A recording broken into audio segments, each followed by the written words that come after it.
How are you all doing? I'm alright. I'm a little tired. I was standing in the store. I was like, should I buy an energy drink? And then they only had Monster, and I was like, I can do it. I can do it. And then I was like, no,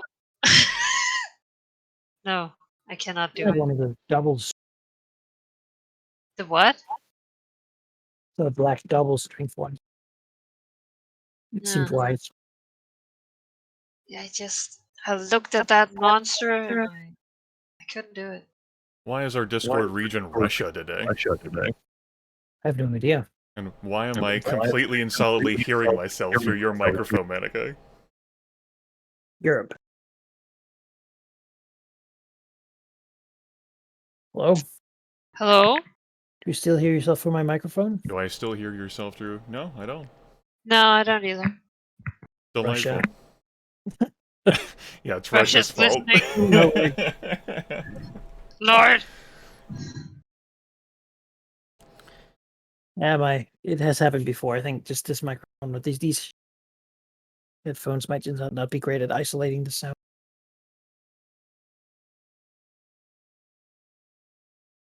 Is the server online?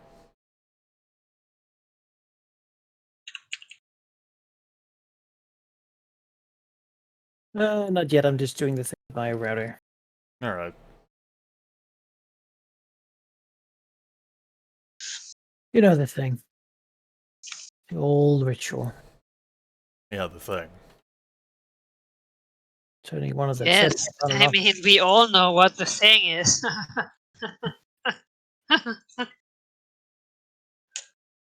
Spoken like someone who knows what the thing is.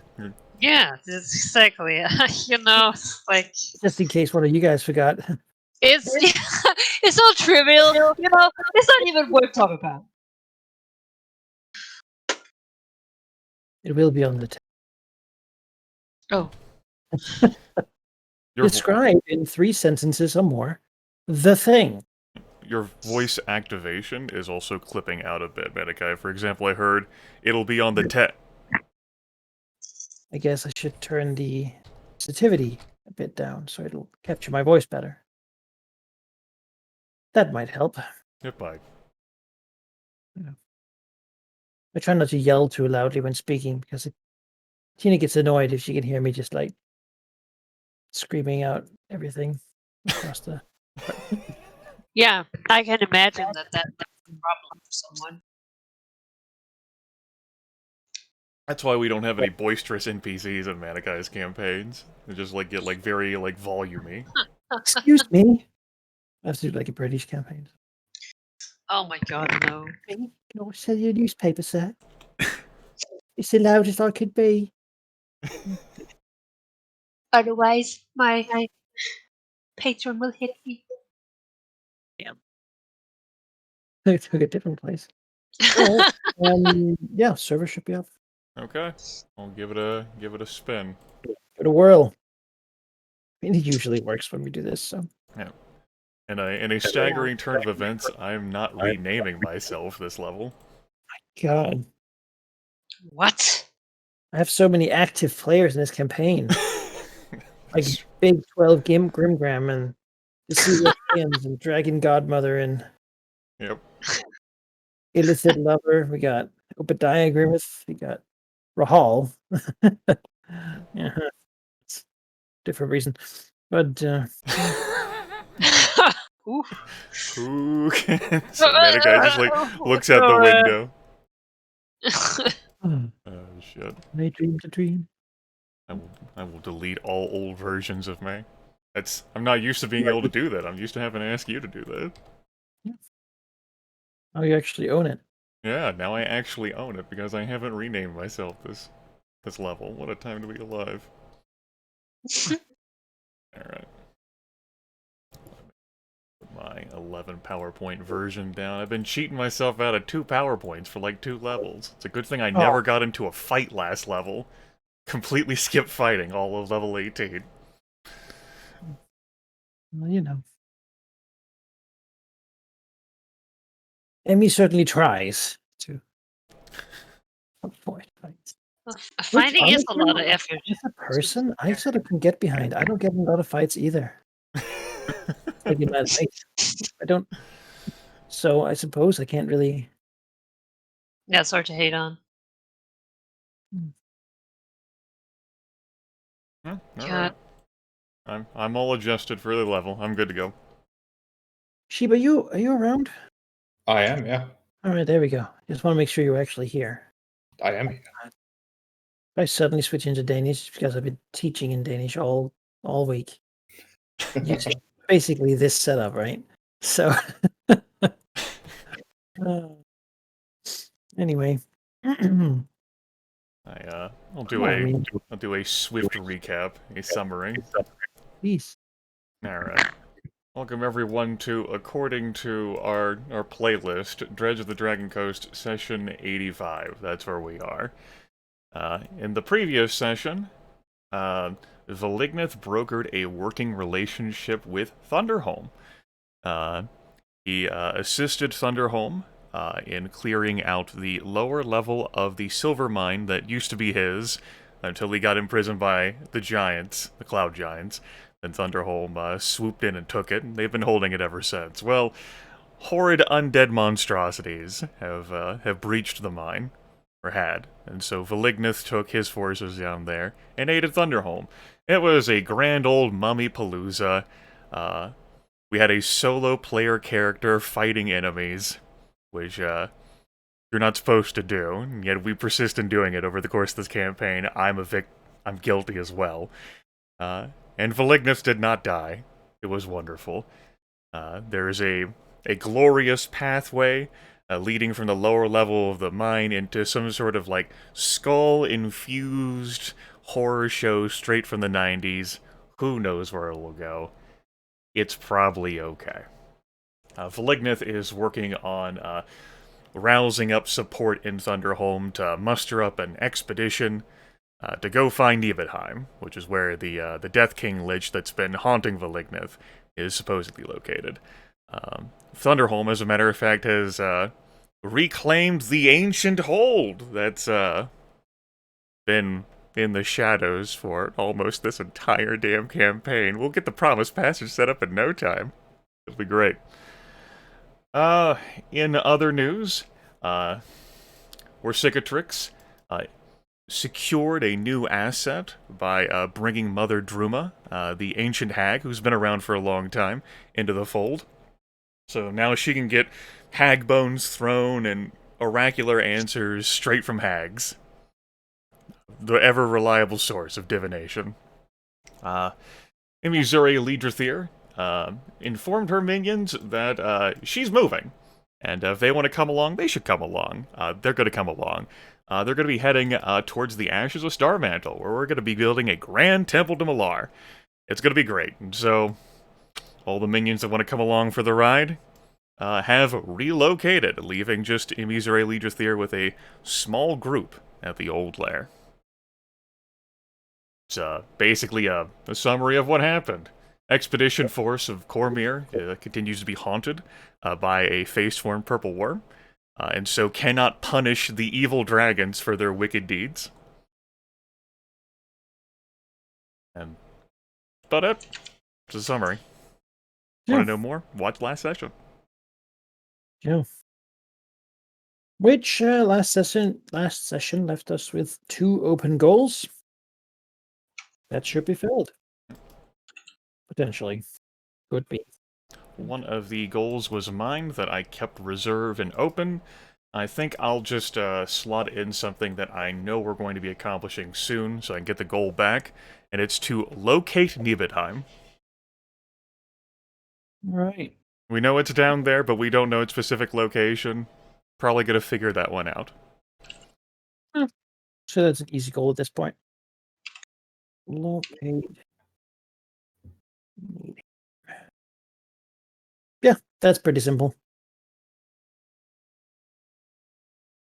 Sometimes on goals, I don't know the order in which we do things anymore, that is. But I don't think reducing Thunderholm's might is relevant anymore. Okay. At least not for the foreseeable future. Sure, we can take it off.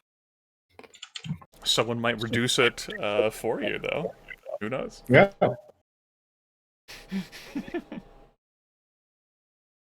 I mean, it's like playing Warhammer Total War. As soon as you ally with someone, they get smashed. My lord, our enemies, Britonia, has called in their allies Van Scryer against us. Do you take me for a wazak? Take me for a child.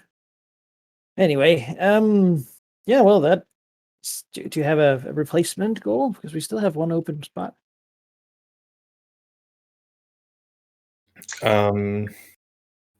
I was going to suggest something very similar to what Grimith just suggested, so no. I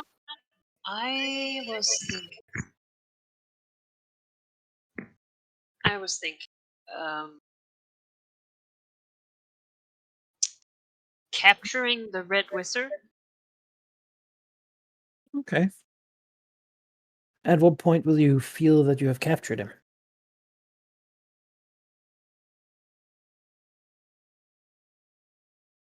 Like, what's the horizon on that?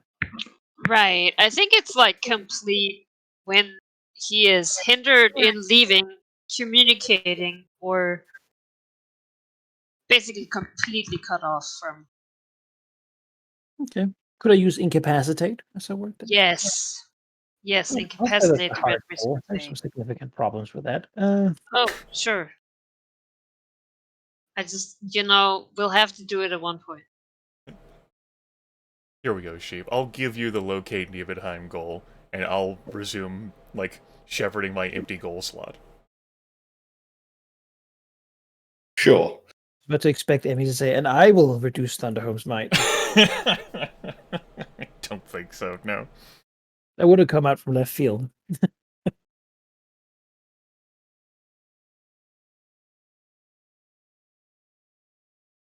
All right. Well, good. There we go then. I suppose, as is tradition, I will put them down here.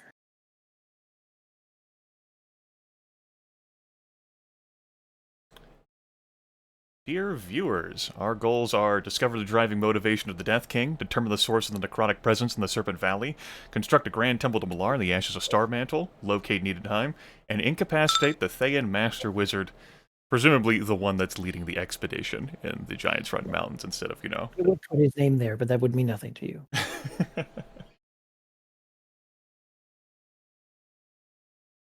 We just, like, go, like, polling across the Dragon Coast. Hey, are you from Thay? Are you a wizard? Bonk. Would you consider yourself a master of your craft? Do you have a vested interest in discovering the whereabouts and the designs of Yathel? If so.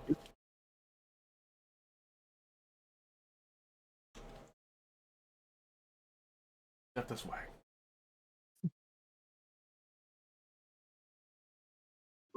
Yeah, well, I suppose we should just begin then. I believe we are at a new time, It's the new time. the newest of times. What is time, really? And one of the first things that's going to happen this year is that Sethstin will deliver the message. The marked are back in Westgate. Now he can talk to them without going super far. He'd like You're to talk welcome. to Cicatrix because feels like he's got something that might be a good idea. All right.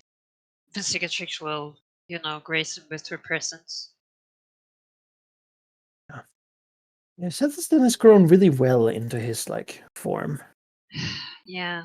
So, Yeah, I bet. Must feel good. to the point where Cicatrix is probably annoyingly feeling a little bit threatened. Being around. No, yeah, definitely. They defeated him, but it was they fought this dragon body before. I know that was a different dragon that was inside it, but Sethstin has certainly shown that he is tenacious and not stupid. I was gonna say, I think with Cicatrix has much higher expectations of Sinistin than the other one. So Yeah, Sethstin notoriously hates telling people stuff. And yet, here he is, about to do just that. All right. Yeah, the meeting will take place in a dark spot, probably one of the marked areas. Sethestin tries to not give any offense or any suggestion that he might be a threat, really, by just meeting in whatever location is the most convenient for Cicatrix. A gesture he probably doesn't need to do anymore. I mean, he is a dragon again. No, And I mean, she has appreciates it. with allies who find his skills as a dragon useful. But he clearly has no pride in that respect that requires him to act all high and mighty, because he was a human for a while, and that was, nothing he does now is going to ever sink that out of him. I know, and you know what? It could have been real easy to kill him while he was human. Yeah. Of course, that doesn't matter now. No. She did. Of course not. There's no. He'll start by speaking, saying, "Have you, perchance, got any information about what is happening in Tazir? Most recently, it has been visited by quite a few people north."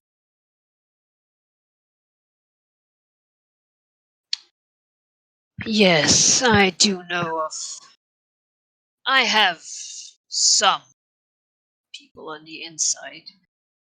Cormir has been shepherding their minions to try and get a foothold on this side of the coast. He holds up a cloud and says, "It was rhetorical, really.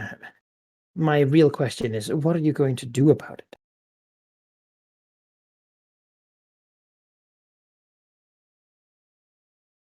He shrugs.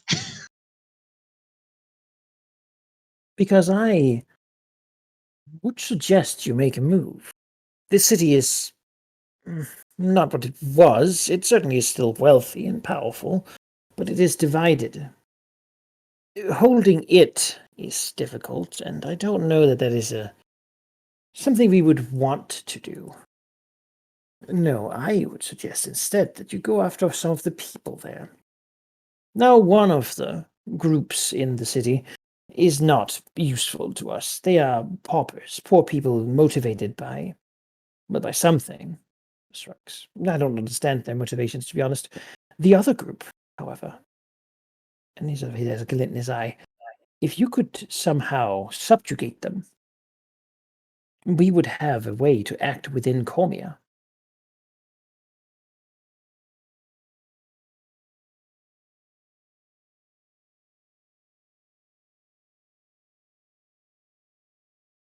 And why should that interest me again? I have a lot of other things right now. Tell me why this should be my priority. Slightly scandalized for a moment. I know this is not your preferred goal, but it is home. That throne was always ours. Well, She snorts. There's no reason we should not strive to have it. You know as well as I that we all desire it. But that is not the main point. Cormia is expanding. They have an interest in all this land, and you know as well as I do that they're quite skilled at keeping us down. No, I say we take control. And then we wield them. The fire knives are skilled in many things. If we could gain their abilities for ourselves, they could go in civilized society in a way that the marked can't.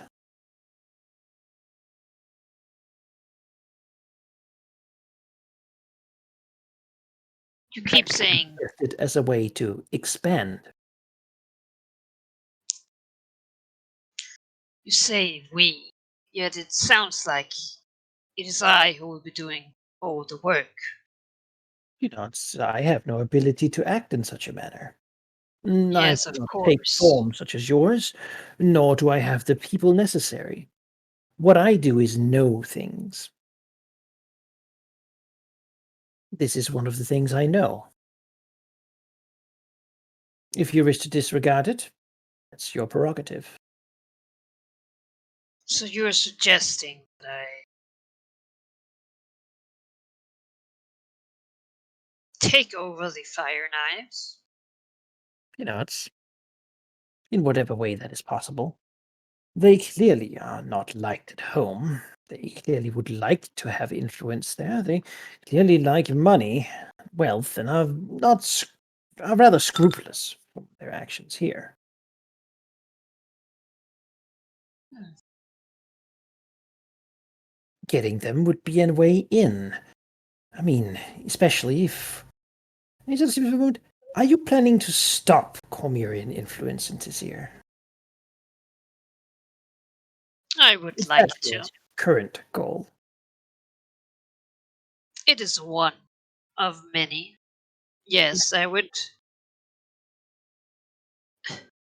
Preferably, my plan was to hold them off until Symbia gains their shit together and can deal with their own problems. Or hire me to do it for them. The Symbians are spineless. I Oh, think, yes. should such a fight come, they will break. I do not think they could stand against Cormyr. They will do whatever they can to survive, but they will make alliances that they cannot. Just shakes his head. Says they would lose.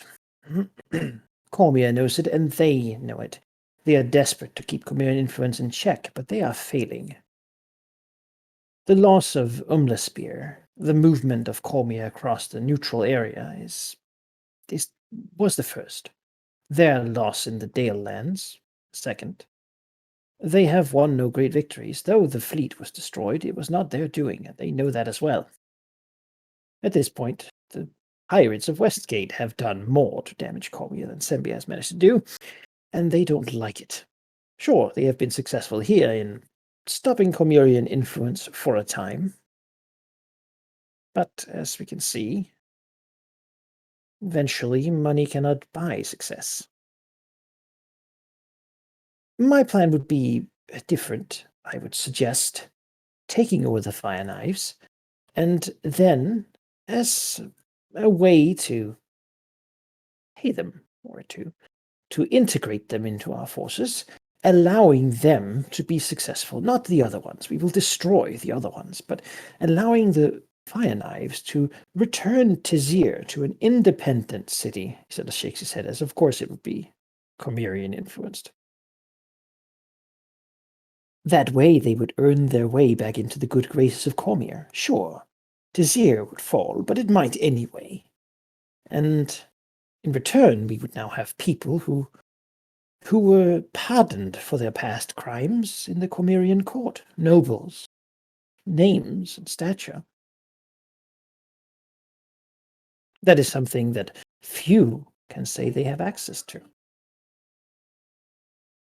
We could begin to sway things inside, move a few opinions around. Maybe one day we could point it towards our enemies. It doesn't have to be now, it could be in 10 years, maybe 50 years. Their king is incorruptible, certainly. But how long will he live?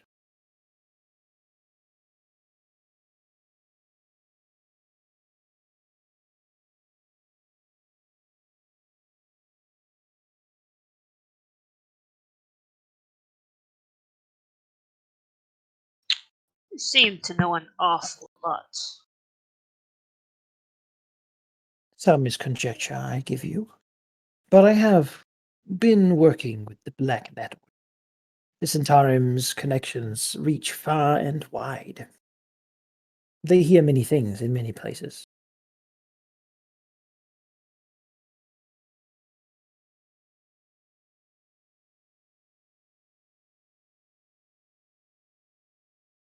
Well, That is quite a lot to take in. I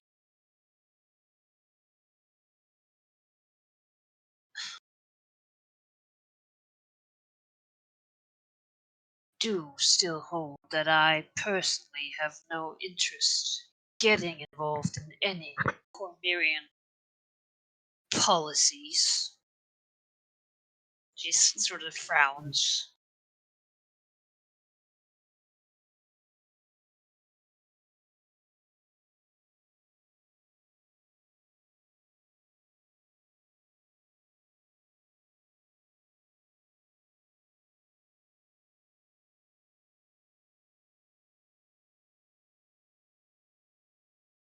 What is your decision? Though you do not have to tell me, I of course would like to be of what aid I can.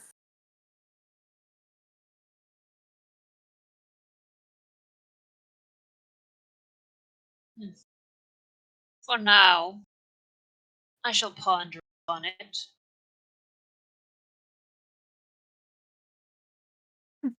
He nods. As you will. Let me know if you decide either way. I must say I'm more inclined to fight than sneak about, as you say. My specialties are not in the subtle. Well, She looks scandalized again. Says, yes, of course. I was forgetting who I was talking to. Apologies.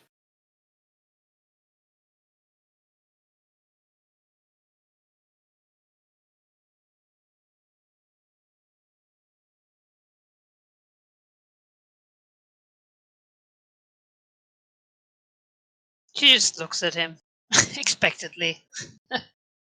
All she gets met with is a smug draconic grin that seems to be this dragon body's sort of resting face. Yeah, yeah.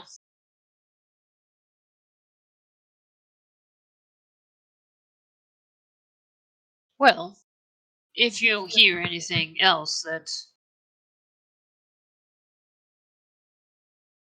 might be able to sway me, you know where to find me.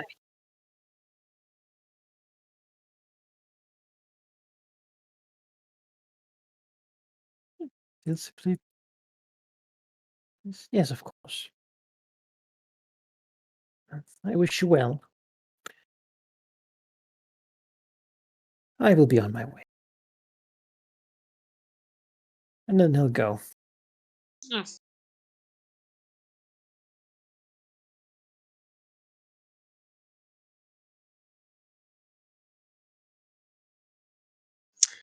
Yeah, dude. You're talking to the wrong dragon. You would love to have influence in Comey, right?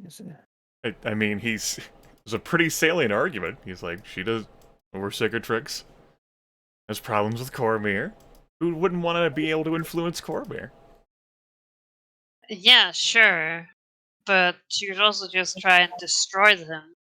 Not Cormyr, but the factions here. And, you know. Right, that doesn't That resolve check- Cormyr, though. No. No. But, I mean, to her mind, she doesn't, she just needs Cormyr to stay out of this place as long as she needs to be here. How long is You that? Well, after the ritual, if you're still alive. Right, so hundreds of years from now, Cormyr, hold on for like 5 centuries, please. Yeah. Now, Willie is also the me, the player. I don't. That does not sound like to me. Like, I don't give a shit about Cormyr's policies. And I don't really think I'll be able to think about ways to sway. Now you can be So- the heir to the Black Dread, Eri. Yeah, that's really just not interest. They all know. I thought you were already. All the dragons are. Yeah, who isn't?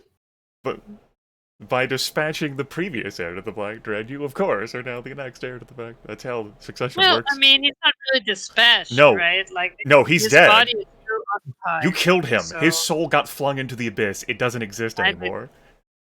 well, His body still exists, Grimith.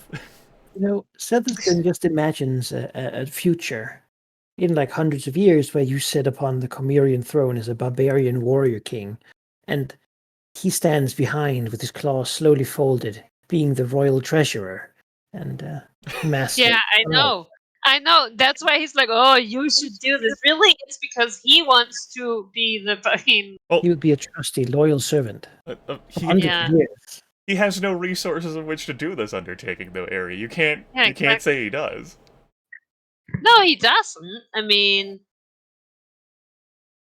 but he's also just telling what he can, so to try and tempt me to do it.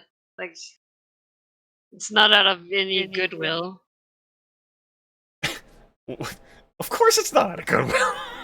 No, like I don't care. Dragons don't do goodwill. Also, I hear a little bit of echo every now and then. That's probably me. Say something. Hello? Hello? I don't hear it now. I don't know the rules of how this works. No. Yeah. I mean, the Caesar will go back to the eel fort. It's really not worth the time. Is your favorite default location to, like, hang out at the Eel Fort now? Yeah. It's safer. It's very peaceful. Giant eels. Yeah, but think about the lair that you sunk with the Asmodeans that you have a train running through. Isn't that right, train, you motherfucker? Yeah, see, that's the thing. Trains are very noisy, so.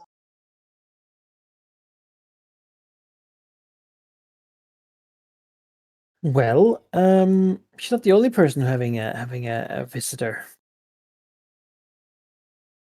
There's also someone coming to the Dragon Fane. Is it time? Perhaps it is. Yes! It is time then. It has come to this. But it was foretold since We have we been awaiting. dispatched it as a fae. Has been claimed as someone flies from the south, quite a long distance, and does so alone rather than with companions. The dragon that arrives at the fane is large.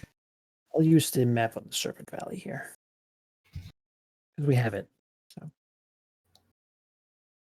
swoops in on the cold, sort of cool, I guess. It doesn't really get cold here, but cool winter winds, and lands upon more of the land of the fane. The crushing sound, the clap of thunder. The dragon is larger than you, more powerful again to a point. Certainly bigger than Hesefe, even though it's blue. Some nightmare version of Chilraxos, perhaps. Perhaps that's the first thing that Velignus sees when he lands. I mean, I assume Velignus is sitting like right in the middle, as usual. Yeah, pretty much. What is his reaction when his people call that a massive blue dragon is coming? He's probably quite pleased about it, actually. This dragon was very polite, announcing its eventual arrival, and did everything correctly, really. So, yeah, this is what the fane is for. It lands on the edge.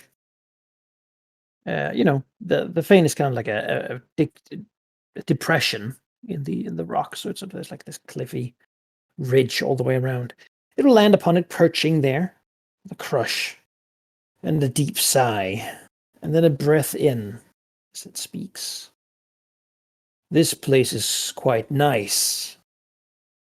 The air is good.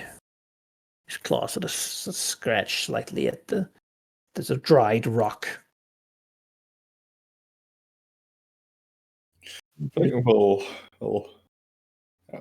stand up, as it were, or at least rotate so that he's facing the blue dragon before he returns in similar volume. This place was chosen so that it would suit most of us. I'm happy it has succeeded in your case. Yeah, we'll take a single leap. Land down here again. And then he will bring something out he's been clutching in his claws, which appears to be a sort of a scaly, leathery sack. He sort of places upon the ground. I believe a donation to show my appreciation for our queen is in order. Sapphires from my own hoard. Might you show me the way to the shrine so that I can place them there safely? Most certainly. Willingness will hide the fact that this dragon is in fact the first one ever to think about that. And lead him further into the vein. Going down the left way because the right way is very hot. And this blue dragon wouldn't appreciate that. Sure. He will follow, walking sort of a slowly and respectful tone, not raising his head high, as some dragons might, as he looks around. It's clear at his sort of facade that he has like some scars in his scales that are recognizably from dragon claws. This dragon has seen a lot of action in his years, and quite a few they are. As he will follow. When they arrive at the shrine, he will go in and place upon the altar. I assume there is like a basically an altar, probably surrounded by Tiamat's treasure hoard. Oh yeah. At this point. I mean, I think we've seen that even in the last layer sold. It's like a almost pentagram shaped room with each color having its own color, with each corner having its own color. There we go. And just a bunch of treasure just everywhere, really. He will place then 10 large sapphires, each worth 1,000 gold pieces. That's in select spots to be seen, basically. As he places them around the altar. Each is like the size of a large egg, like an ostrich egg or something. They're reasonably decadent, perhaps. As he will do so. With that handled, perhaps we should have some words. I have heard of you, and I wish to know more. If I may ask, what exactly have you heard? I have heard many things, and I see now that some are true. You are red, and you are certainly chosen by the Dragon Queen.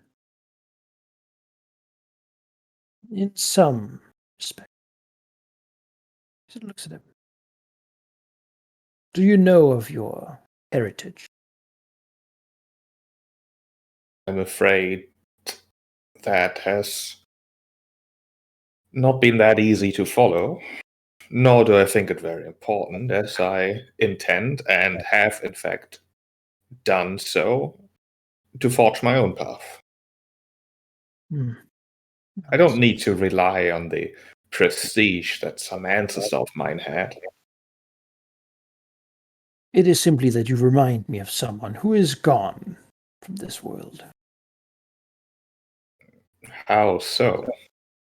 When I was but young, I encountered him. A dragon, Shazar, he says, with reverence for the name. Clearly, respect and maybe even a tinge of fear, as he says it. He ruled Chazenta, as my father ruled Termish.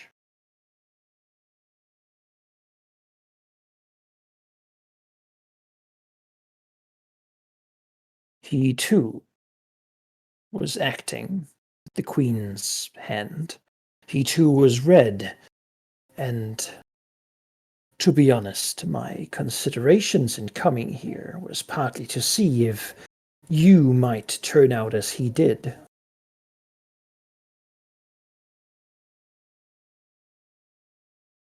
You seem to speak of him with great respect, which is certainly something I aspire to in a similar manner. My ambitions are great, and my results so far, I think, speak for themselves. Your Of course, there ignorance are of his many name, years still to come. your ignorance of his name betrays your young age. 100 years ago, he was the mightiest of us. By far. A chosen avatar of the Queen upon the world. Acting with fire and fury as a god in her place. All would pay tribute to him.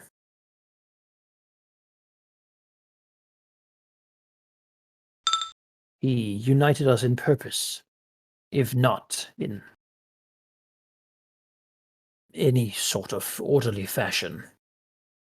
He was ruthless, diabolical, cruel, wasteful, greedy, tyrant.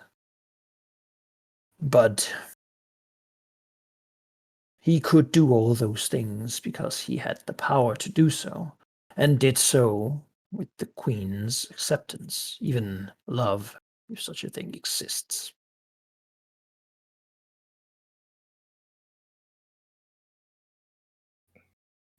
It's true, I haven't heard of him before, so I thank you for mentioning him. It is far from here, Chisenta, half a world away, yet it is closer to where I come from. Still not close, but close enough. Looks, I, in our dealings, wish to be amiable. I have no claim on these lands, nor any interest in them. My view, and the view of mine, is upon Termish. I have others who serve me as my vassals and delegates. I have orcs, I have hobgoblins, and I have dragons. Eventually, I will be ready to take over the country and rule it as my father did, though perhaps with a more constant vigilance.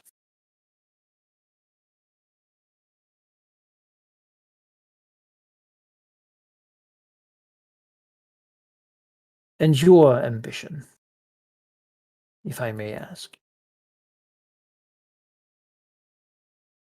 My ambition could be summarized as allowing you, as well as any other dragon with similar ambitions, to accomplish their goals. It perhaps seems oddly generous for me to phrase my ambitions as such, but I think it's not far away from the truth.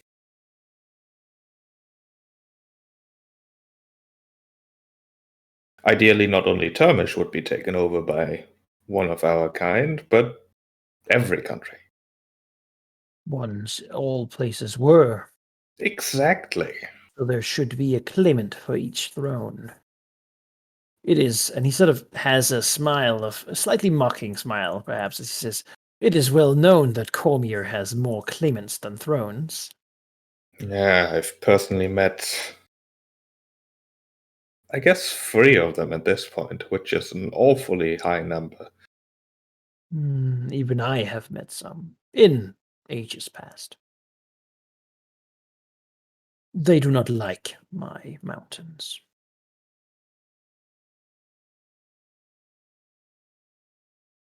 So you simply see to devote yourself to our success. And intend to profit from it, of course. In what way? Through tribute?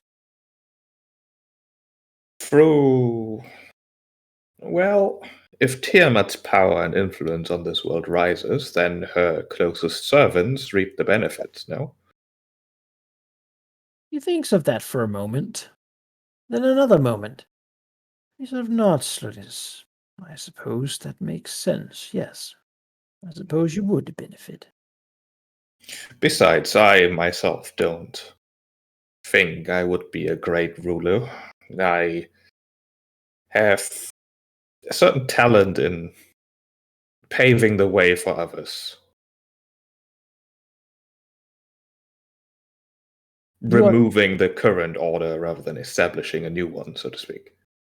You are not what I expected. I do hope that that is a good thing. I'm honestly not sure. I expected someone like Cesar, boisterous, angry, full of rage and constant. She said, "You've surely met others of your kind. Hesefe was destroyed here. I had not gotten around to subjugating her in time. She resisted. She sure was perhaps what you expected myself to be, but don't make the mistake of assuming I'm calm or complacent or not filled with rage and anger that you would expect from red dragons. No, I think for me it simply manifests differently.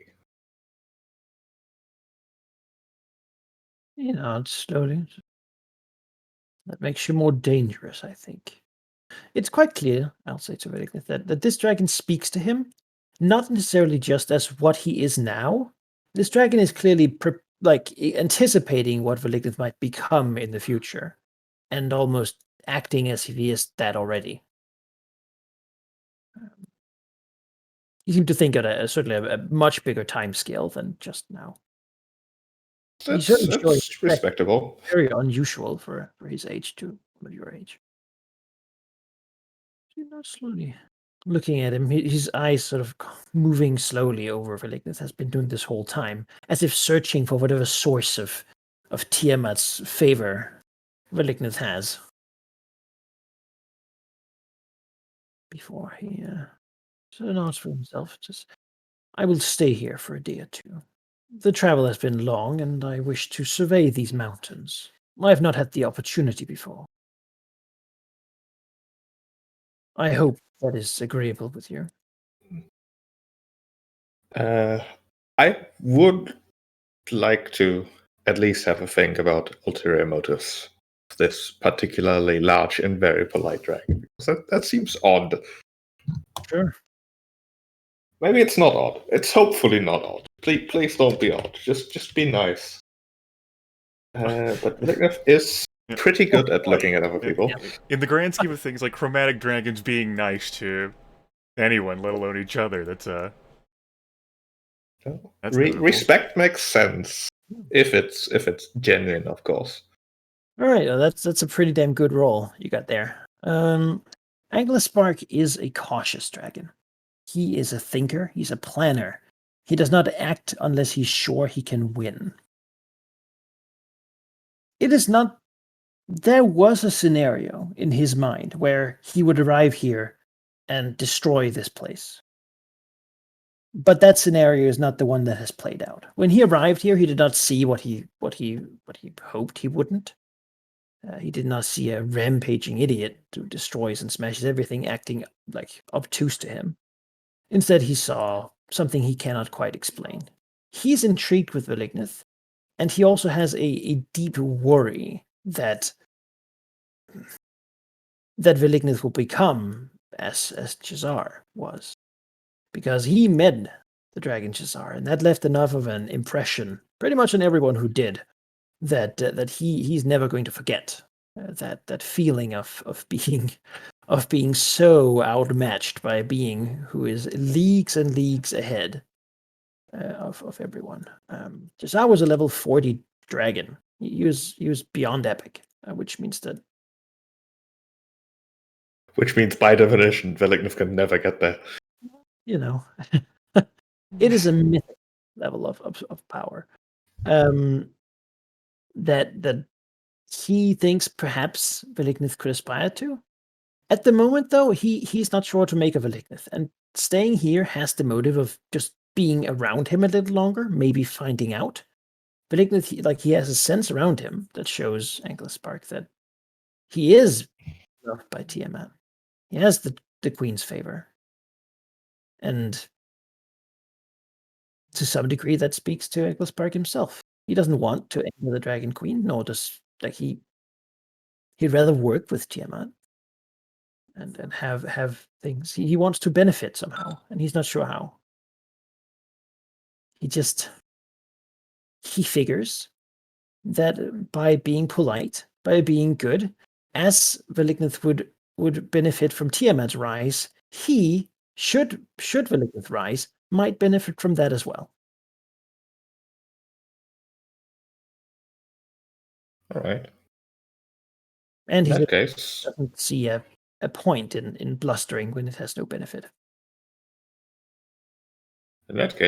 he's welcome to stay. All right.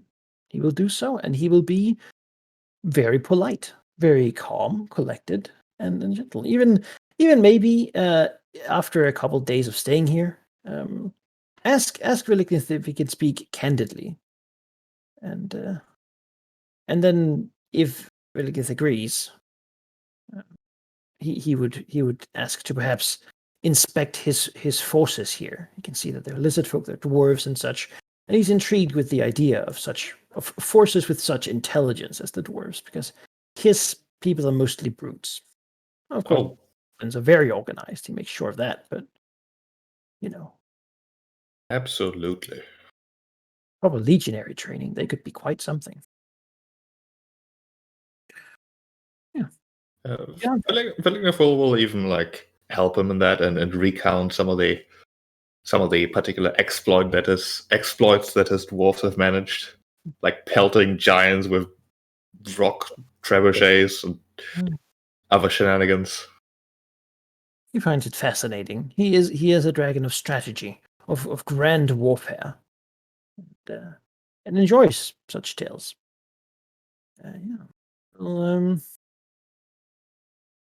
Yeah, I mean, the more tales are told, really, he might stay for a couple more days just to listen. He will say that this is winter, so his forces are in encampment, and he trusts that his vassals will not dare to work against him, even if he's not there for a season or two. He doesn't tend to go back in spring, though. He has more conquest and consolidation to do. For now, he's taking his time as a bit of a holiday, really. It is also easier for him to feel, safe and such in another dragon's home, because of course he is quite strong, big, and he doesn't feel threatened at the moment. Which also rather lets him let his guard down. At the end of it, though, he will leave amiably, suggesting that if Velignith's future has any questions for him, any some such. He simply needs send one of his servants so they might reach the mountains. There his people will pick them up. He intends to consolidate the whole mountain range before he invades Termish. Okay. We'll certainly make a note of that. Mm-hmm. And perhaps should Velignith be genuine at his motivation of simply seeing other dragons succeed, then he would perhaps call upon him in the future for such things as he can do. Not, of course, for him to personally come fight his wars, but if he is interested in aiding for religious reasons, then he would not stop him. Velignith would certainly enjoy the chance. However, he's quite busy currently. There's a few things that have taken up his attention that don't look like they're gonna resolve in the very short term, but if that time comes and he doesn't have anything else to do, then sure. Yeah, that seems acceptable. then Anglespark will take his leave, going off to where he came from, returning to the Oshram Mountains. Having spent maybe at that point a good while of maybe 2 weeks or something at the Fane, actually walking around, maybe taking a couple of flights or flying over the Dwarven Watchtower, just sort of enjoying being seen. I love Being- Thunderhome, just looking up at the skies. And Oh god, there's more of them. Mhm. one of the Longbeard just frowning and deeply. Yeah.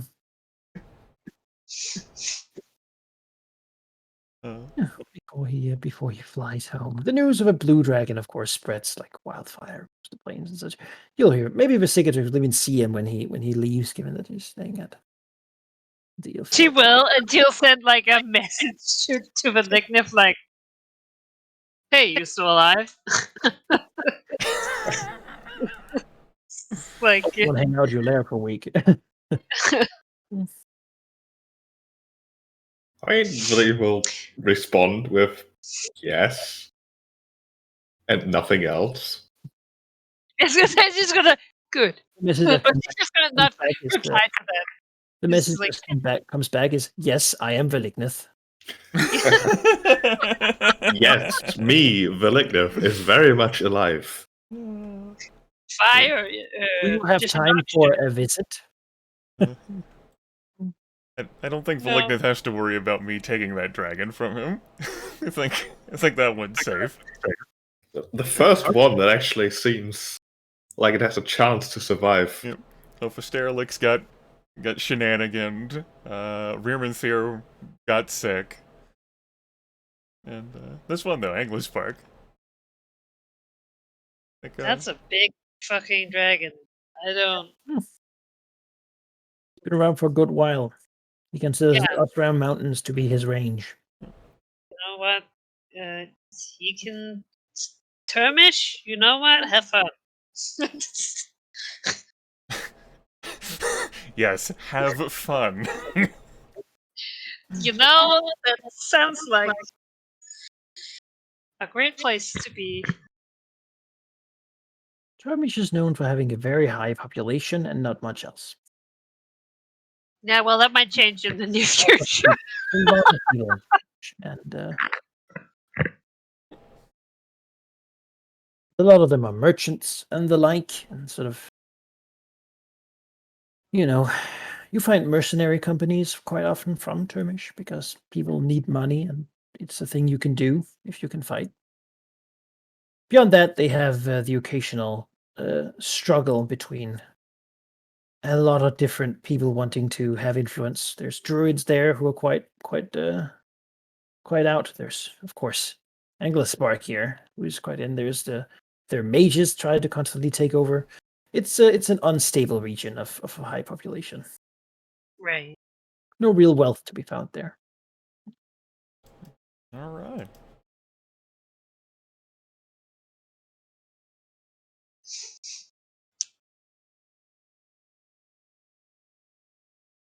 Yeah.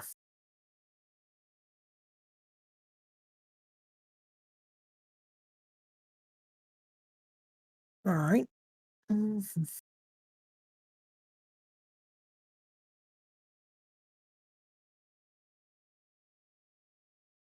I mean, really, I could ask to just begin moving, but there is someone else who's going to visit the Fane.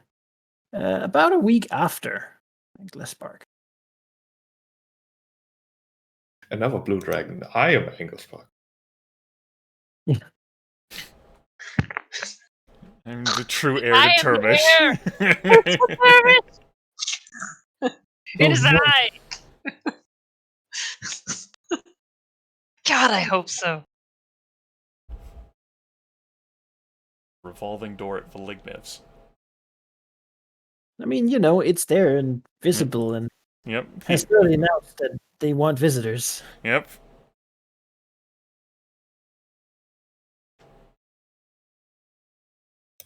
Yeah, I mean, who is it? Does he want to kill me? And if so, why?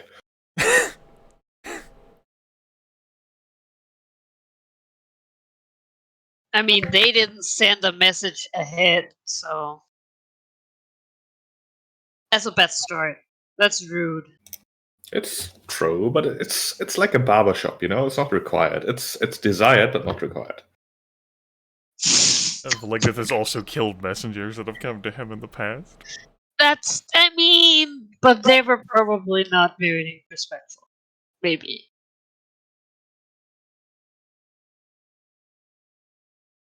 Alright, who is it? So I'm just assembling. Sure.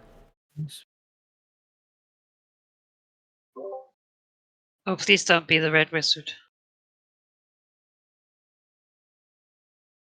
The person arriving will be going down here through one of the passages, and Malignant will hear ahead of time, because these people, of course, spot them when they walk through.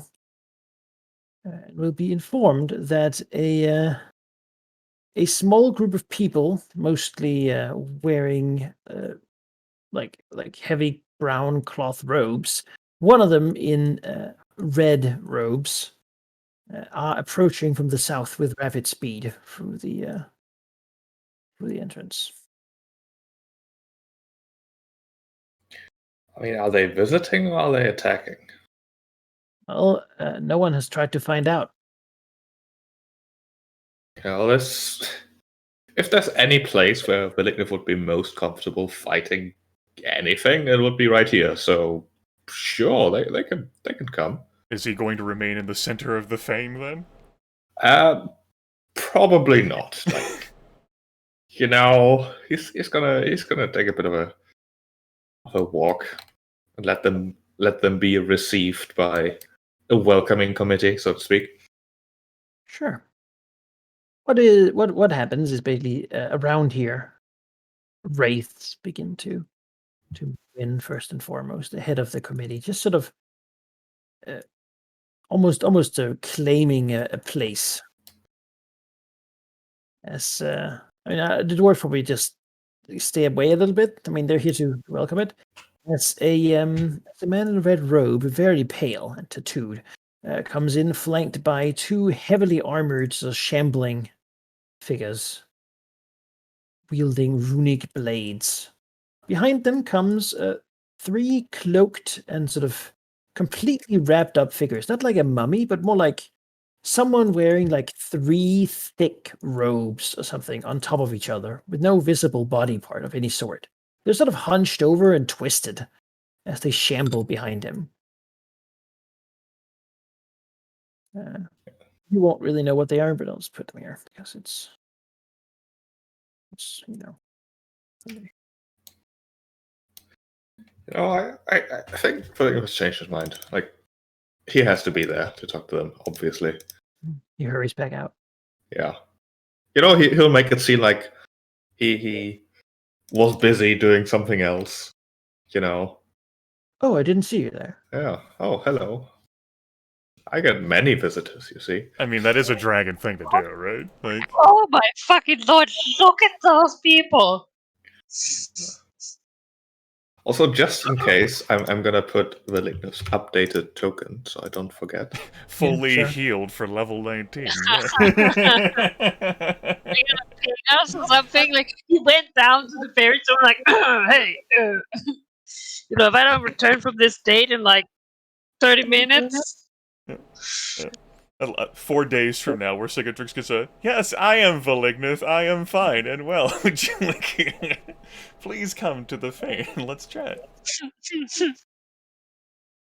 As the wizard will stand here for a moment, looking around, waiting. He's holding himself up with a staff of like some sort of black material. Looks like a crystal, maybe. As he's sort of looking around. As his eyes catch up to Valignith, he sort of stands up with a haughty look. Valignus will, give him a slightly annoying look. Not like an annoyed dragon run away, but enough to make a bit of displeasure clear, as he says, "I assume that someone has received you and informed you of the rules of this place, yes? Did- Your yeah, rushed arrival is inconvenient. a honeyed smile as he, bows deeply. Says, I have been informed about your rules. Please receive a gift for the Horde. As the shambling brown things will bring up something. Something quite marvelous, actually. That they bring. They bring a gem-studded idol wondrous item. Level 20 item. It's a golden statue of a rampant dragon. Sockets where its eyes would be are instead gems and diamonds. While within 10 squares of this idol, you have +5 bonus to diplomacy, intimidate, and insight checks. Okay. As they deliver the large, it's like a person-sized dragon statue of golden gems as they place it. It looks like it could be from like a Nathlands of Eastern make, but that certainly is an incredibly rich gift. Yeah, I mean, that's surprising. 200,000 gold in value. Is there any level of, like, greed that shoots through Valignith right now? I mean, he didn't expect them to have gifts in the first place. I mean, one of Tiamat's virtues is literally greed, so it wouldn't even be bad for him. I mean, No, yeah, the, I see it. the thing is, the rule that the wealth that enters goes to Tiamat and not to Valignith. And really, when he made that rule, he figured, people would be informed before they come here, so they would bring, like, maybe token amounts. It'll be sad. And now someone brings something amazingly valuable that he could have taken off them if he had just killed all of them, but that chances passed. It's mixed feelings. I am not sure of the exact procedure, but I would wish to, of course, follow whatever procedure you have established for delivering of such things. It is a grand treasure I have acquired for the purpose of my visit. Your tribute has been acknowledged and will be taken off your hands. Now,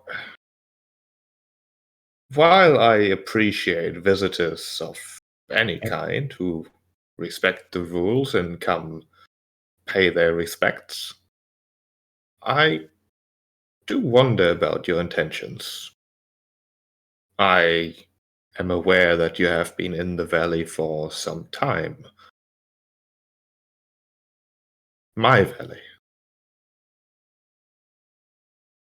And it is about time that we visit to pay respects and give inclinations of friendship. She gestures towards the massive gold statue.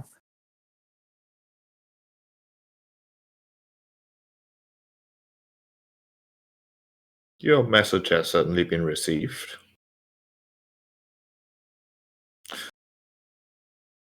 Then perhaps I may inquire some things myself, though I understand we should see to this first. He gestures to the statue. Perhaps when it is securely placed within your hoard, I can speak to you in person about some things I've been wondering. During my excavations and studying.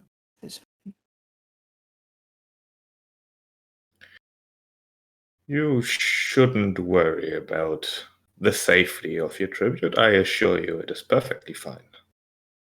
Where might we place it then? Gestures to his weird bundle people to shamble forth, holding it between them. It's quite heavy, being as mostly gold. It will be taken off your hands. You need not worry about it. and deliver it to some dwarves who will begin to like struggle Yeah. to haul the thing. Just step back, giving you again another smile. You say, then do you have a place we could talk in private? Looking for a nod, and tell him to follow him. There's certainly places. Him and his people seem to follow.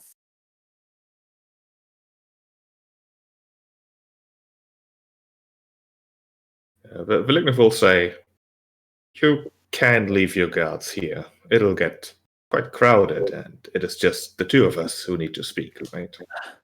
Yes, it is. They do not speak, nor do they hear anything. They are, consider them the limbs of my body.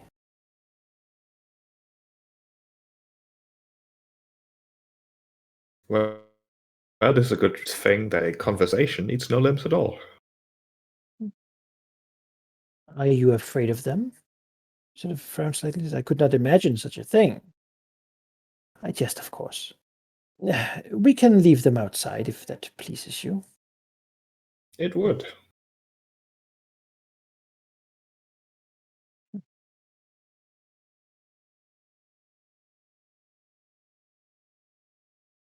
I will, however, keep one person with me, you understand, to hold my staff and clothes. That is acceptable. And staff to the knight. Then into a room, presumably. Yeah, there's certainly plenty in the Fane, like in the central. What even is it?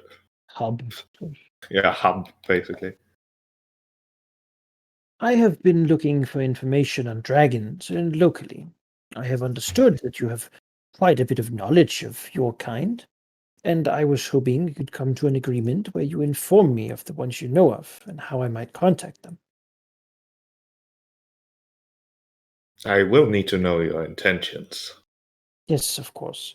I am here looking for one of my colleagues, a fellow academic of our humble scholarly order.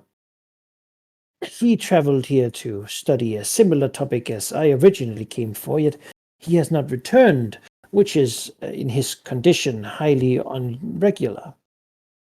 He apparently spent quite a long time, many years in these mountains, and have somehow disappeared within them.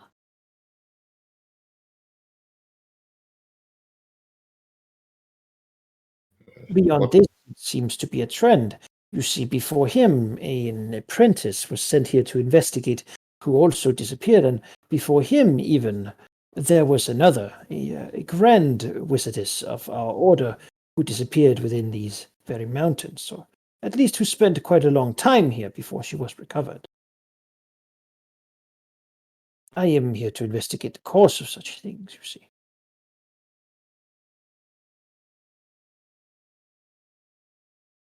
I see.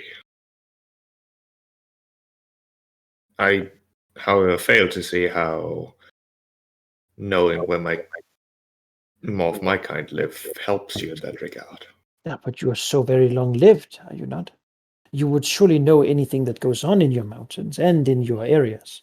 It is well known that dragons keep a track of so many things. They're wise beyond measure and intelligent as well. What creatures could I possibly ask for information of that would know more?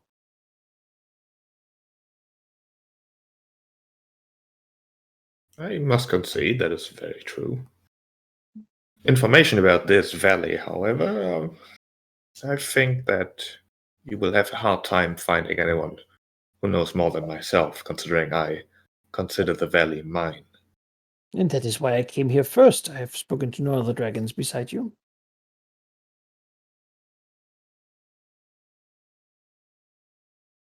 I can tell you that I'm not sure where your wizard colleague went. I do, however, know that below the valley lies a vast cavernous area with many a danger.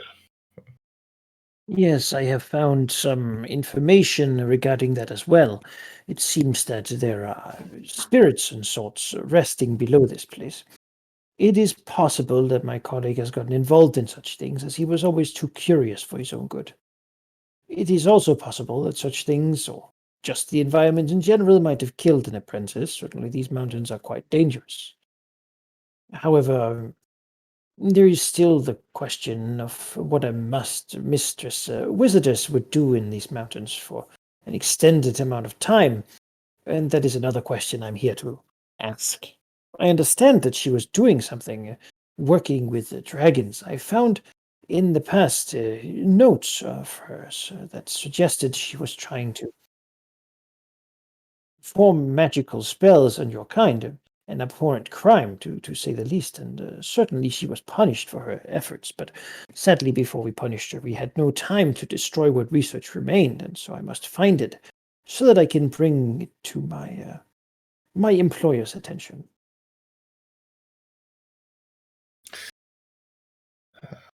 Experimenting with spells of my kind is certainly a crime indeed. He nods. We can agree on that. Brave one, certainly. This valley does have a lot of things going on, magical in nature. My best guess would be that your colleague has sought out one of those things. I have an inclination what is going on. Oh, please share then. I must admit that what I have found has been fragmented in many ways. I have found that she was not working alone. There was four others with her, two of my own kind and two locals, two unimportant places in this on this coast. Apparently, they were quite excellent in their own crafts, but such a group, they do not simply do nothing. I am curious as to the purpose of their time here. I have a suggestion where you could start looking. Yes, please share. Down below in the Underdark, I suppose, lies a source of strong necromantic energy. I think that already sounds relevant, does it not? I do not think so. She was no necromancer, you see. In fact, she despised it quite a lot, foolishly so. To deny the power of life and death is to deny life itself. Or what is more life than continuing it forever? Philosophical debate for members of my order, I'm sure, but no, she would not have engaged with such things. Perhaps not engaged with it, but caused it, perhaps? Perhaps, knowing what I know, I would doubt it. If you say that is what you think would be best, however, of course I will investigate. Your word is not to be doubted, though. I think it would be a valuable place to start. Then I have another request, perhaps. My gift to you was only the beginning of the generosity of Thay. You have surely heard of our power, and of our greatness, and of our wealth. More such things could come to you. I would simply ask for a place within these mountains or these halls where I could stay and make myself at home for a long-term investigation of these caverns below the mountains.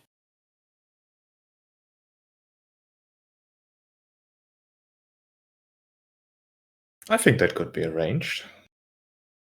Good. I must insist, however, that I am allowed to make myself at home. The styles of my homeland are quite unique and strange to some, and perhaps it would be better if such a place was removed from the public eye of whoever comes and goes here, as to avoid their discomfort. Most rooms available in the Fane are in this central hub, I'm afraid. One of those could be separated, perhaps blocked off a bit. And I would request one of certain size. One that could fit a... sort of looks around and says, well, fit a doorway of a size that one such as you could walk through. Ideally in the center of the room. Of course, I will make sure to pay for my stay. Such is only fair. I think that can be arranged. Depending on the length of your stay, we could even modify one of the existing rooms. Yes, a modification I will be doing quite extensively. If that could be worked out, I think I could stay here for quite a long time. Even in the scale of your years. Perhaps even some of my colleagues might visit as well. It is a long way from home, but in scholarly pursuits, what price is too great? Very well. You've certainly shown yourself generous. I am. But when I act here, I do so as an emissary of my homeland. Of course, I would never try to do anything that would cause offense between such a great creature as you and such a great nation as they.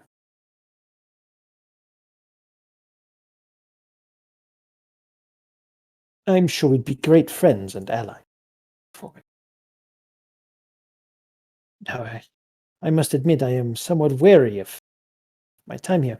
Could we move on to inspecting these rooms? I'm eager to find one. There's much work I must do, and setting up my laboratory there would be a good start.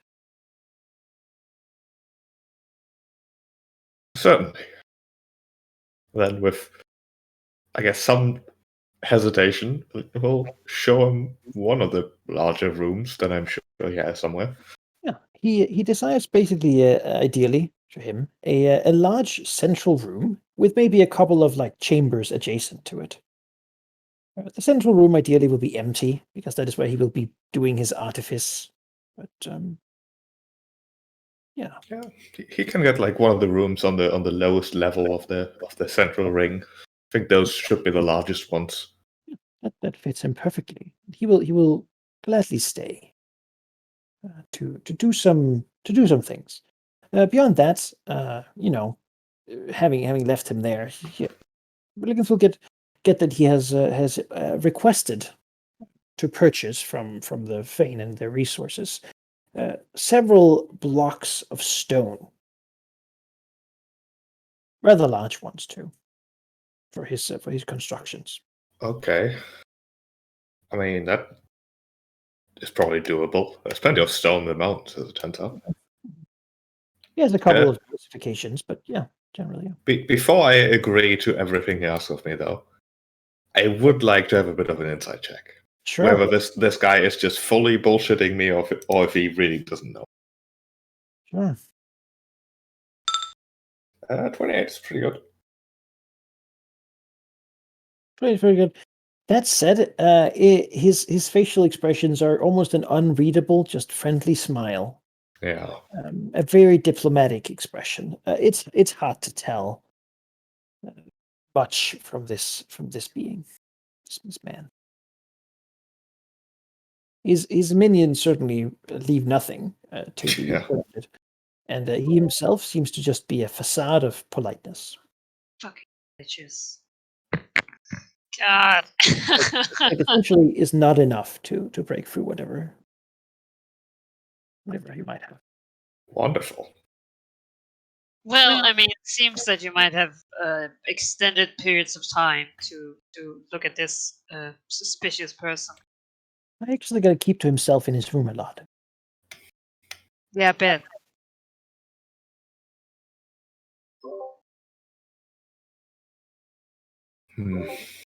Okay. Well, consider me alarmed. Well, you might not, Nep. Like, I'm looking forward to hearing how Valignith deals with this information. This is good.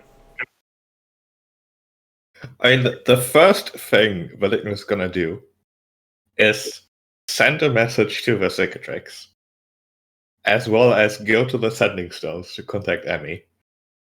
The polite, like, fairy. Oh, yes, of course. And then just, like, maybe like 90 seconds later, Missouri's like, hello? I don't know exactly how to put this in the right words, but you know the Faians that have been looking through the valley? Well, they've rented a room in the Fain. Missouri Legiothere just stares at the sending stone, and slowly, after like a pause of like 8 seconds, the fairies like try to like start the music up, and she glares at them, says, Valignith, I have been under some stress recently. I must have misheard you. Would you repeat that? Do you know the saying, keep your friends close, but keep your enemies closer? I do Well, not. our enemies currently are very close.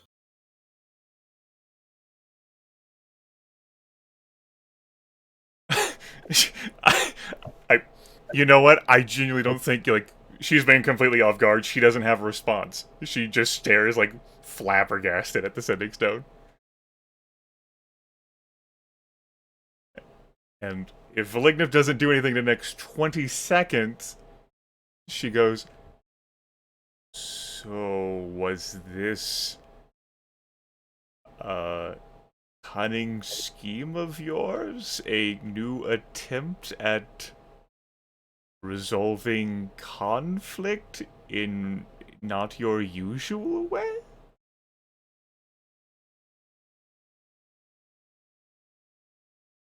Perhaps. I haven't decided yet.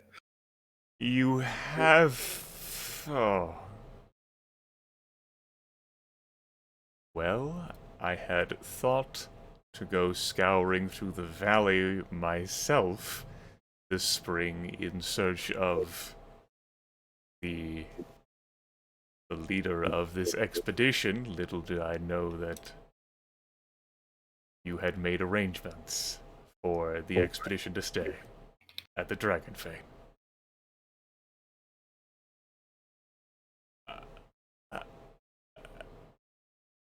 Valignith, I'm at a loss of words. I think it is an opportunity to deal with them. If there's any place where we can capture a lich, then it is certainly the place where I have the most power. Valignith, as of this moment, I have not begun constructing whatever means are required to incapacitate the entity and imprison it. I think you still have time. I You- suspect that they will continue their investigations.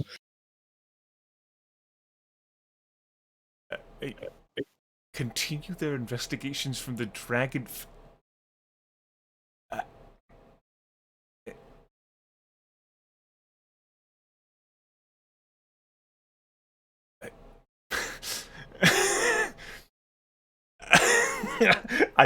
She's at a loss. She genuinely cannot like express herself right now because she doesn't know how to feel.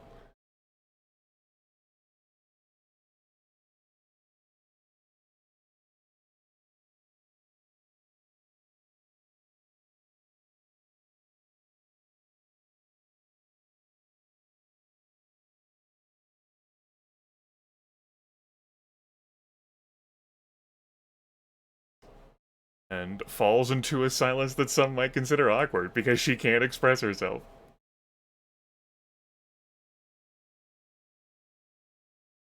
Part of my thought was that perhaps we can misdirect them this way. Suggest places that are not what they're looking for.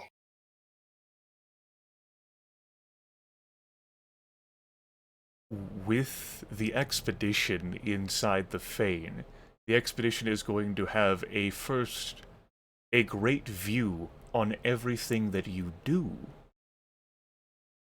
Yes, which is why I will be busy in the next few days, weeks, perhaps, with Thunderhome matters, which unfortunately takes me out of the vein. And it is possible, given what we know of these Thayens and their investigation, that the leader of it may be looking for any weakness on your part, being that, or any opportunity to investigate while you are not there.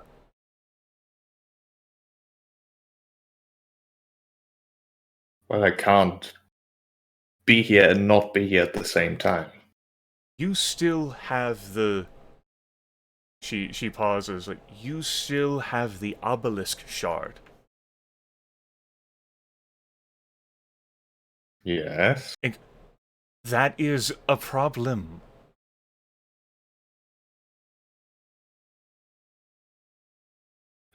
Though the message was intended for us, I do not discard the possibility that it could be revealed to someone else. Well, we knew we had to deal with these Thayens sooner or later. It just seems that our schedule has changed.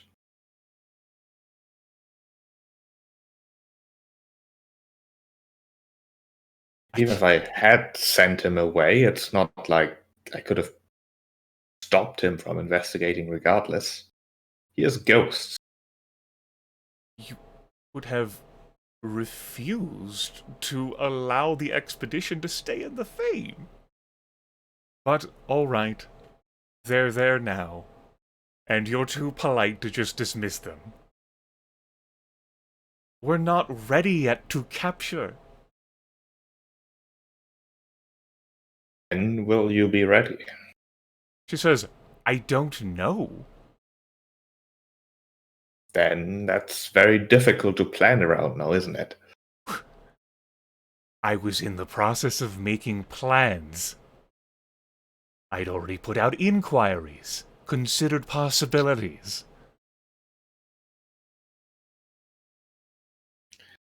That sounds like you're planning to make a plan. No, that's how a plan works. The idea, as I communicated to you when we visited each other along with Cicatrix, is not one that's easily handled. But it seems like it won't be handled at all, at least not in that way.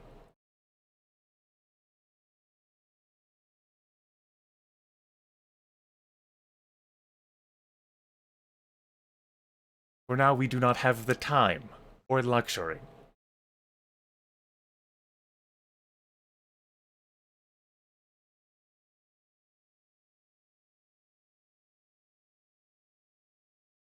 This is explicitly what we talked about not doing, and I hate how you forced my hand. Goodbye. She leaves the sending stone behind. To go to the top of the hill and fume.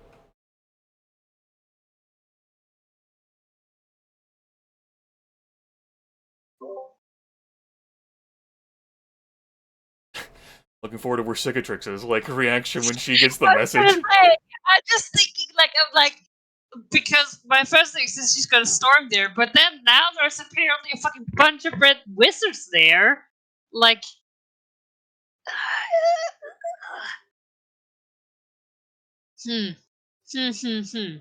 Setting up a lair within the lair of the dragon. That's 4D chess right there in the things. God. Where would she go there? That's the big question. He's a fucking coward. But also, Vindictive might be compromised. You can't have him in her house now. The only, speaking metagame-wise, the only way we can go there is to fight them. Otherwise the Dragon Fane's off limits. Yep. Sure is. And out of character, I'm kind of aggravating, Sheep. Why'd you allow the Thanes to stay in your home? Because then I know what they're doing, at least. You don't know what they're doing! I have a better idea where they are. You know what? I can't dispute that.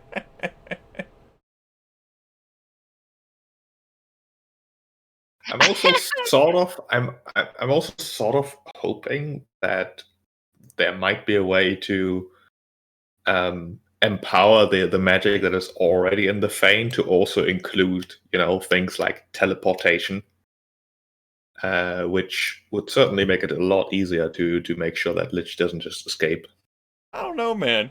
Tiamat's gonna look at that and say, Lich gave me 200,000 gold pieces and a I statue. know. Where have you been? Yeah. Like,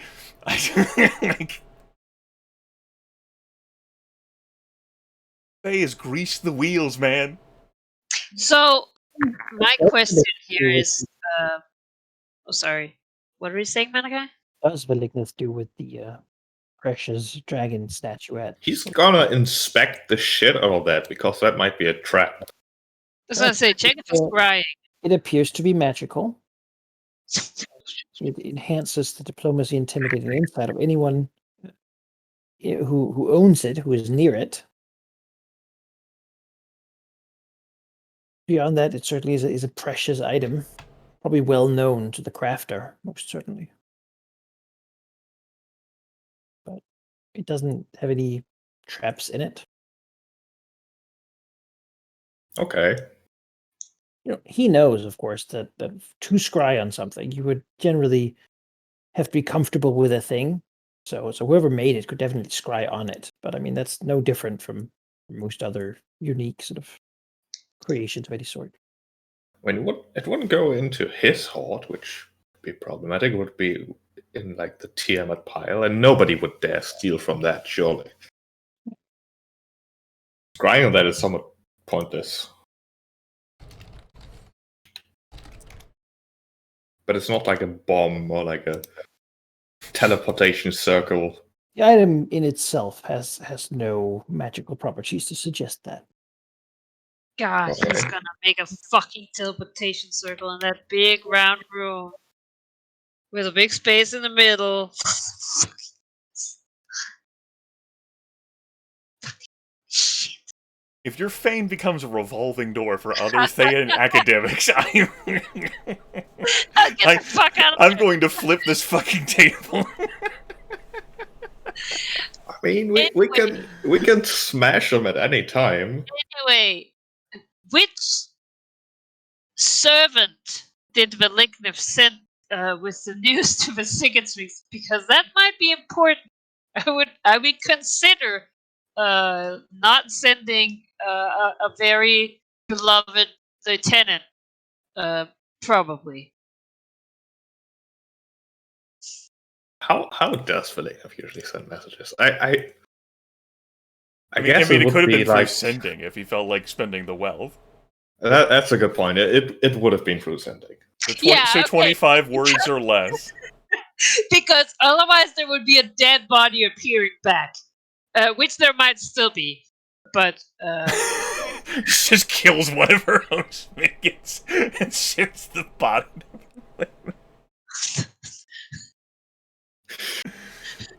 The paranoid, cowardly black dragon just freaks the fuck out. I'm sure there are some of the Velignith's troops around, that can be, brutally murdered and maybe not discuss that, Ari. Yeah, sorry. No, she, God. So he's sending her a message, basically.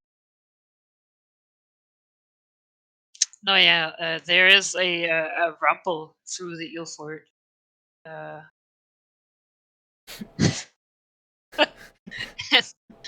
and I think that anyone near the warders might sense some slight vibrations. Of course, anything underneath the warders would see just like cliffs and piles of rocks just being sprayed with acid and flung around in a blind, terror-fueled rage. So Imi's leader Thea is on the top of her warm hill, and she's looking towards the eel fort because she figures, like, Well, he's got to tell we're cicatrix, right? And then just like slowly looks towards the water and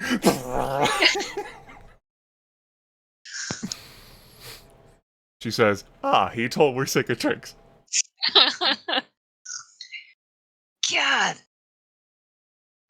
No, yeah, and if there are any, like, stray smugglers or anything near the water, they're no longer there.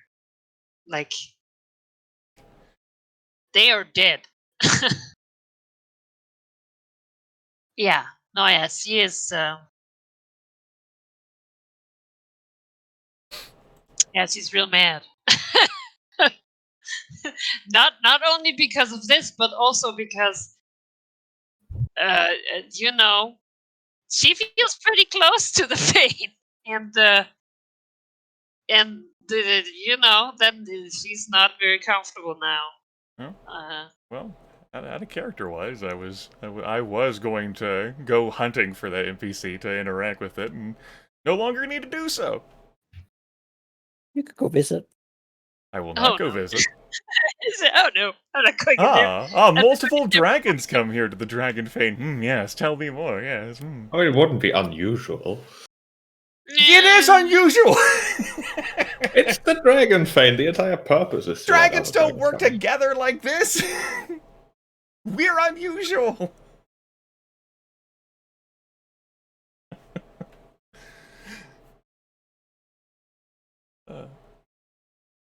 I would say that with Cicatrix, after she has, made a new landscape underwater and probably slightly around, might actually fly to Emmy's. Yep. Where Cicatrix will see Emmy's Ray Leaderthier just laying on top of the warm hill, almost as if expecting we're Cicatrix. She's like, oh, it took her a long time. Yeah. I could have gone under the water myself, but no, figured that she needed to work through some things.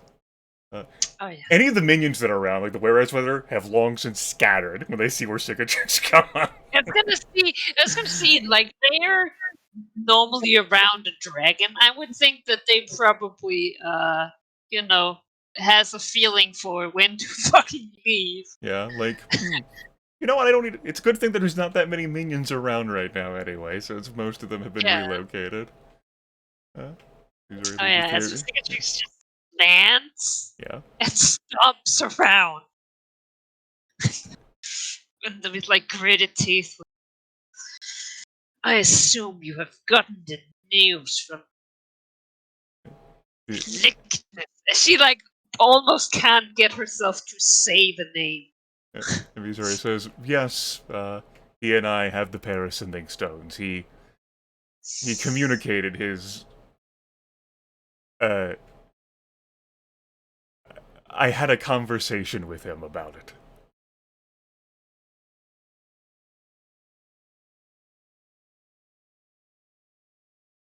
Yeah, I think for a little bit she's just speechless. She's just fuming, She's, like, digging her claws into the dirt just because otherwise she might start destroying shit here, and that would be awfully disrespectful. It would be even if awfully Emmy is disrespectful. about to leave the place, Mm-hmm. But she's just like, her claws are just like digging. Initially, I had thought that it was an impromptu plan of Valignif's to entrap the expedition within the Fane, but it seems as if he just sort of happened into the situation, and so now the Master Wizard temporarily lives at the Fane with all of the undead of the expedition, and has a convenient and comfortable place to look into the circumstances of the valley.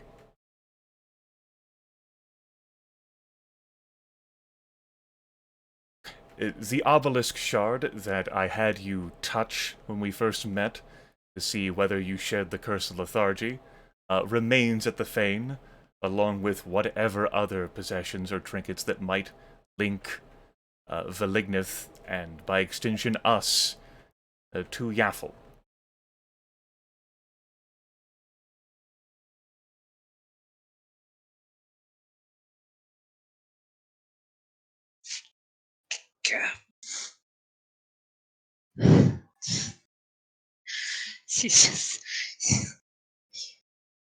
You're saying that these things are left out in the open, unprotected, other than being somewhere where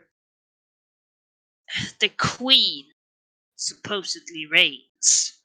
I'm telling you that the items are at Valignus' lair, where the Thayan Master Wizard and its expedition is.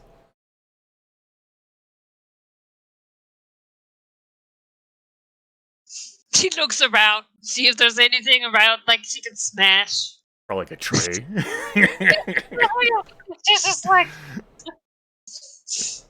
She says, you know, the Thayans with the wraiths they love to raise oh that yes, go I am quite through obstacles and terrain and walls and hills and whatever else.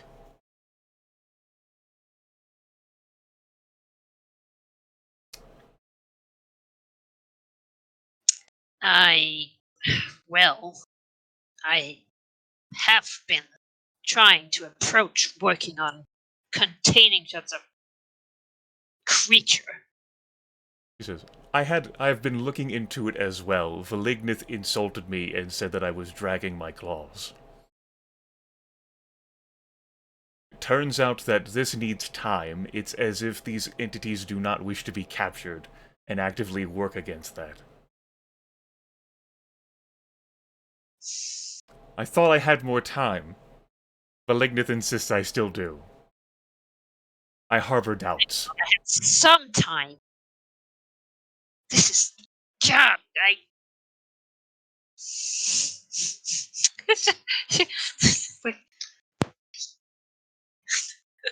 hate this. This is. I cannot believe that I have to work with this. This is God. Missouri slowly nods her head Turn and this. says, God damn it. God.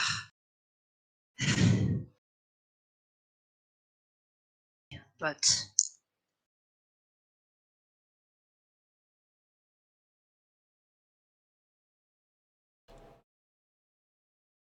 that said, if he's had any interest in pursuing the Underdark and the Nibelheim or the Death King or whatever, his priorities have been recalibrated, I assume.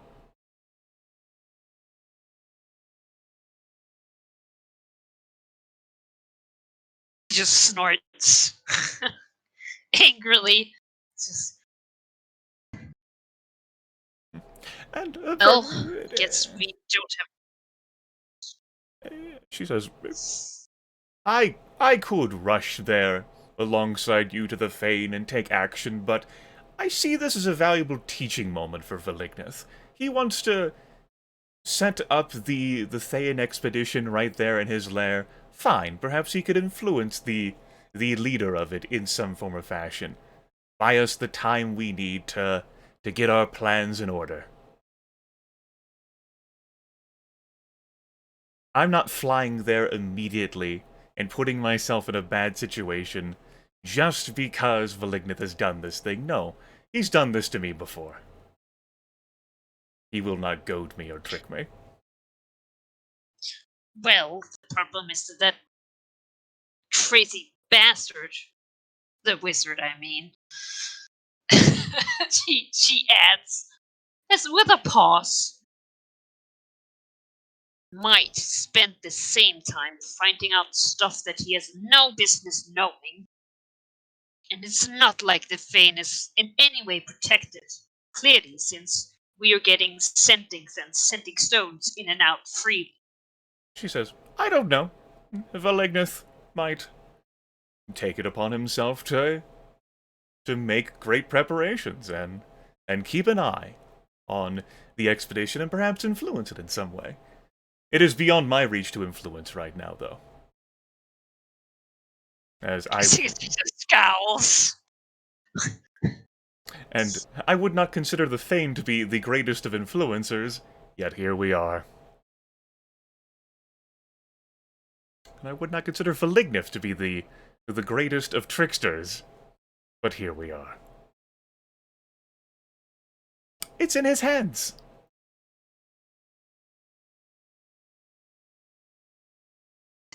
No, it cannot be. I'm laughing out of character.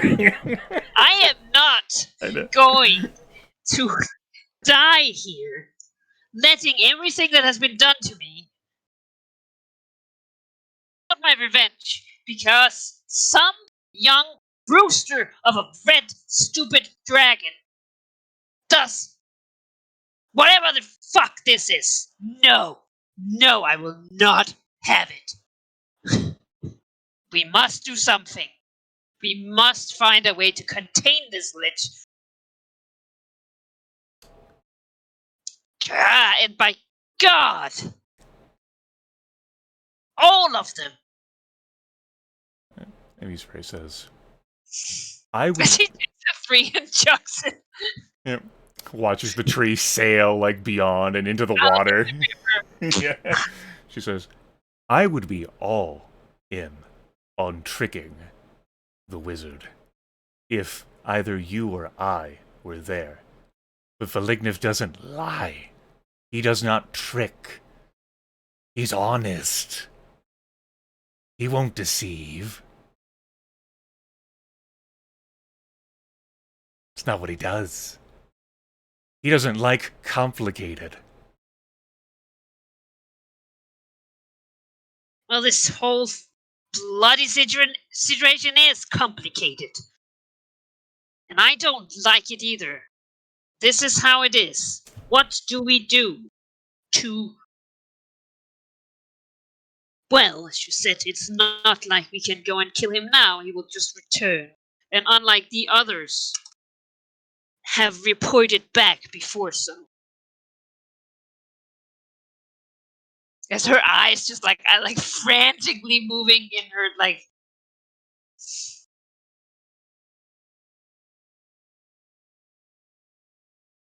They cannot know. They cannot know.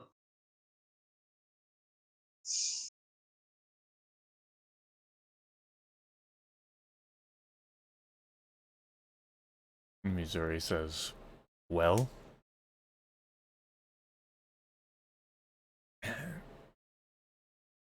Maybe. And then we'll transition to, like, out-of-character stuff. I'm thinking metagame-wise, Ari, we might be able to pull some shenanigans that Valignus not a part of that draw the attention of the Master Wizard, being ourselves as dragons. I am listening. Like we it's ready for whatever. So I'm thinking here, Ari, that that if we attack the Fane, attack Valignith, that'll draw some attention from the Lich. Like, oh, look at all these dragons around. I think we might be able to get the Lich out of the Fane if the Fane's not a safe place for the expedition.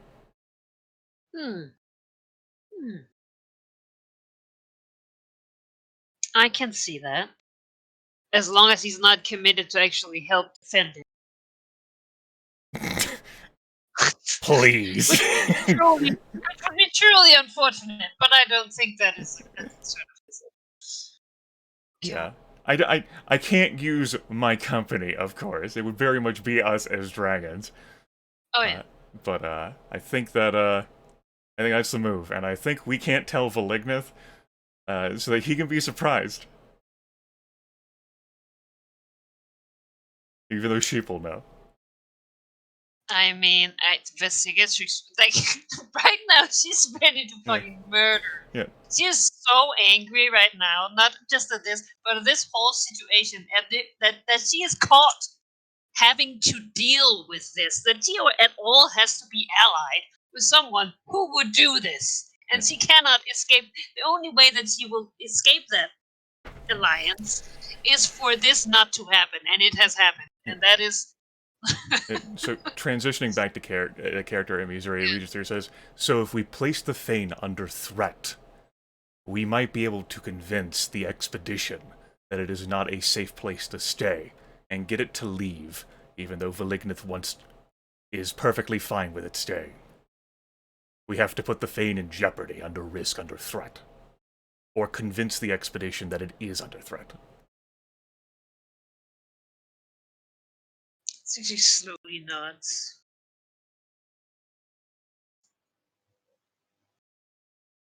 I wish that we could have a better and planned approach, but essence.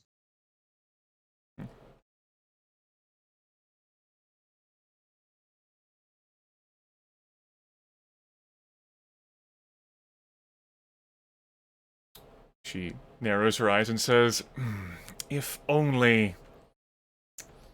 Oh, if only that purple worm wasn't in the way. The purple worm's what's stopping the, I think they're Cormyrians, some sort of force they assembled west of Elversalt from coming into the region. If only that purple worm would have just moved somehow. That the expedition force could just come in, and if they were in, then obviously the Fane would be under threat, and if they were under threat, the expedition wouldn't want to stay. She just like flicks her claws like in a mimic of like snapping her fingers, like, god damn.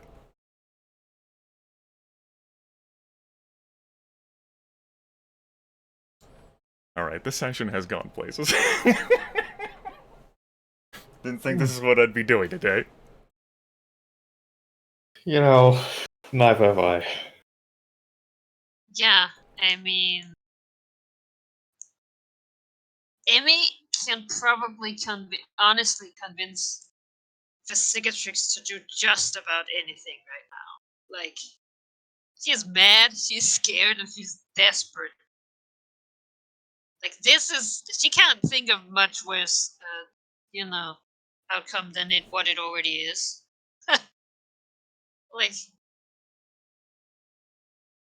not, before the wizards were poking around in the mountains, and she didn't really like that. But now they're literally setting up a semi-permanent stay. And Valignus letting them. In the Fane, of all places. In the Dragon Fane. Visitors are welcome. It's like, I think she... But it's as much, like, it's like, no, but we need, as we need that Fane. It's like, no, I mean, we have Valignith with us, and he has access to Tiamat, and, we need the Fane to be available for any of that, and it's not available right now. It's like the opposite of available. Anti-available. Unavailable. Anti-available. It's like, no, but now, like, this is basically the same as having no red dragon on the team. Like, it's not useful. So, I'm not comfortable with trying to convince Thunderhome to attack the Fane, and I don't know about the Giants. I don't think that's gonna work. Can't get the purple worm over here. The Red Banner host is waiting for opportunities. Red and Sia, now's the time. I don't have a I don't have a company to take action. And I'm not calling them all the way back from the east just for this. I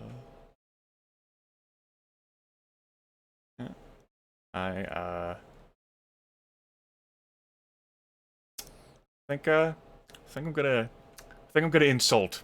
That's what it's gonna be. Yeah. Emizure Leaderthir says, we're Cicatrix. Wait right here. And she goes into her lair. And maybe like 6 minutes later, she returns with an old, dented anvil.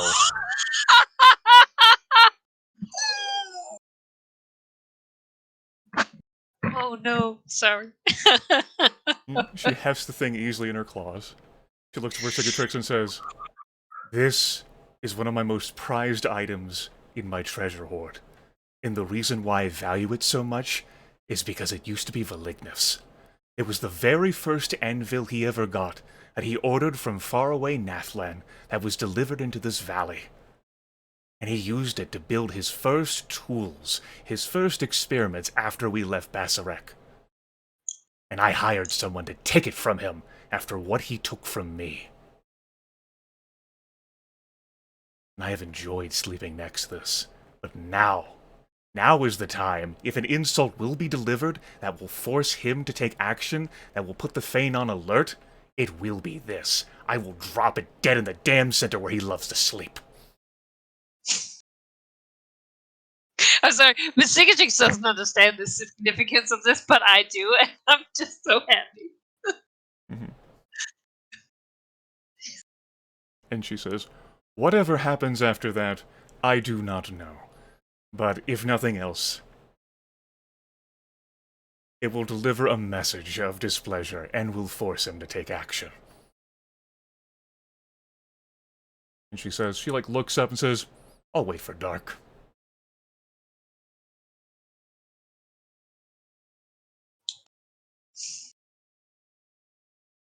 Great. I will keep my people and myself ready. I will also contact the hags and try and find ways to contain a lich, apparently. She says, "Great. My inquiries with the Ogmites, as I noted in our last joint meeting, was that it was... They were uncertain and it sounded like it would take some time to figure out. We seem Something to be about out of time." PhD, yes. Yes. I remember. She looks confused again. For a second, they was wistfully look away like, there's some mystical... Yeah. No, Happier times. Yep. Alright. So, they adjourn. Night falls. Yeah. A beautiful moon up there in the sky. As the very swift green dragon takes off from the hill, holding in her claws the anvil she ordered to be stolen from Valignith.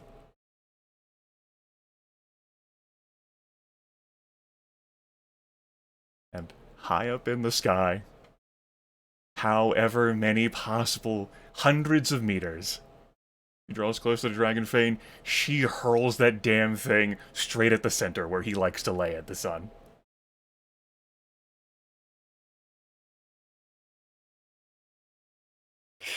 Well, Blago's probably busy at this point, just sitting there, which, yes, is an activity, which means he's busy. Perhaps anxiously sort of looking around in no direction in particular, but certainly not up, as the thing smashes somewhere on the plateau. How difficult would it be to see that it was Emmy throwing that thing? I don't is know. she trying to hide that fact? No, she's probably, I don't know, we'll say like 60 squares up, just having dropped the anvil. Like the sight of the green-gray dragon lit by the moon.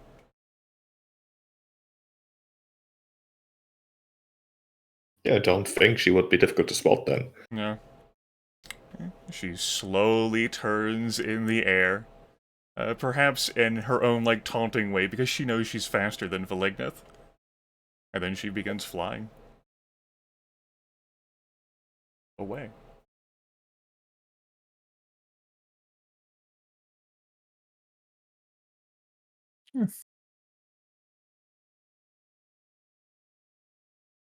How does Valignith react to that? I think there's a significant moment of confusion. Perhaps a longer moment of realization, looking at the anvil, which he, of course, recognizes quite clearly. And I think then he's gonna try to chase Emmy. Which, he'll absolutely fail at, unless she really wants to be caught. Yeah, basically. But he's gonna really try. He's aware that if Emmy wants to, she can just fly away. But he's gonna try with everything he's got, really.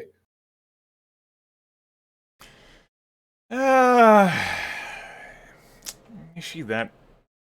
I mean... That'd be a lot of effort. Nah, you should let him catch up. Grimith certainly does not look happy. He is easy to spot in the night sky as he, frequently lights it up just a little bit, with some genuine anger, I think. We probably lays, closer to, the eel fork at this point as she, as Valignif, tries as hard as he can to catch up, and she's just, slowed down to allow him to do so. Vesigatrix's eyes are just staring me. She's like a lying, just waiting predator in the water, just looking up. She slowly begins to do that dragon turn in the air, to begin, doing that dragon circle thing that dragons do. And Valignith begin to circle around him. Valignith will pause a bit and then shout over, Emmy, I don't have the patience for many words, but what does this mean? It means your Fane is under attack. Because that's going to be the only way to get that expedition out of there. It also means I'm tired of you. Again, I suppose.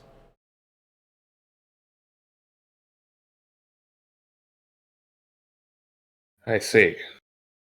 How dare you insult my planning to resolve this Thayan?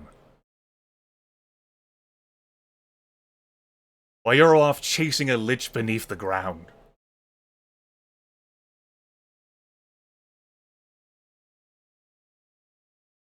See. I'm sorry that my attempts at helping all of us have been misinterpreted, and the next thing you're gonna say is going to twist the words I've just said into some sort of dagger you will verbally stab me with, I'm sure. That does not change my intentions. How is your intent to allow our enemy, the enemy above all others, to stay at your home? How does that assist? Do you think whether they are allowed to stay or not hampers them in investigating the Fane with their ghosts and creatures? Do you think that perhaps there's a chance that they generally don't know the relationship and that can be exploited? That it would have been much more incriminating had I sent them away despite the significant offering they've brought? I would be going... You are a dragon! Incriminating. How is it that I have to remind you of your heritage and nature? I used to think that way, you know? But then you repeatedly told me that that's not a good way to think, and I took your criticism to heart. And now apparently it's wrong again. If you want to attack the Fane, if you want to insult me so by revealing that you stole from me, then so be it. The Fane is under attack, and truly it is.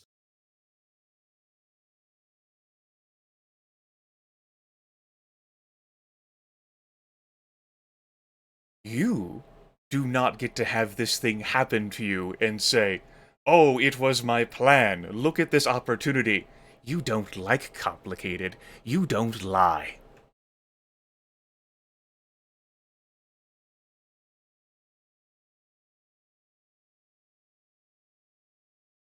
Well, then at least you know that every word I've just said is the truth, and we'll leave it at that.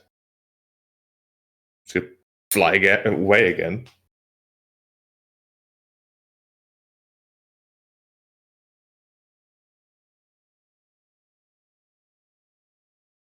Missouri splits away from him and heads back to the lair.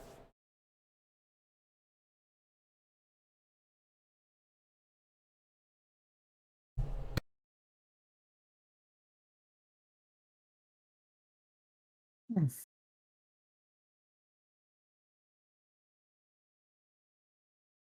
there any other immediate action taken from this event.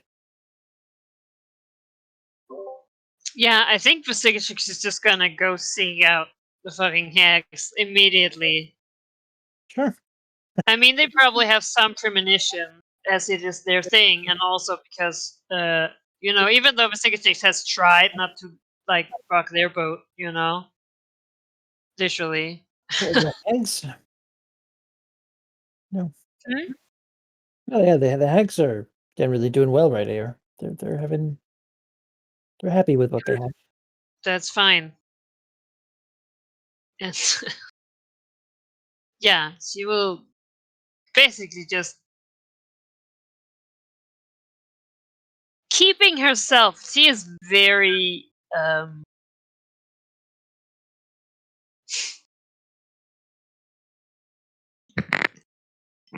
it's easy to see that she is trying not to be rude. It's like she's not being polite, but even not being polite is taking substantial amounts of effort right now. She is. I need information about how to contain a lich. Druma about to say something. So looks at Vasigatrix and sort of turns and looks back to the two other hags behind her. Looks back to Vasigatrix. Says, I'll see what I can do. Thank you.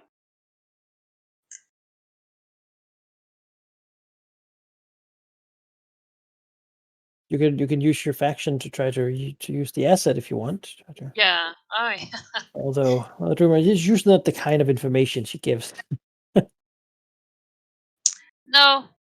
Well, God, I don't have any fucking points left for this year, though. It's a new year, Eric. It's a new year. Well, new year. yeah, the Praise the Lord. I mean, my rolls are so good. Yeah, I will. Let's see here. Staying informed is influence and territory. Is it? Being informed is influence and sovereignty. Influence and sovereignty. Yeah, and you All want right. to know how to contain a lich. Yeah. And that's the thing, right? Right now, there are better questions to ask, but I don't know that she is in a mind to do so right now. Sure. Like, Let's I see what think, the response is. yeah, yeah, we'll.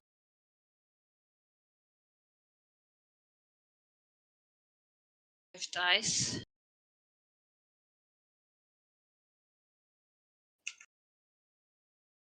Oh! It's a good response. I mean, since they're fleeing from undead, they might have some kind of investment how to deal with the dead people.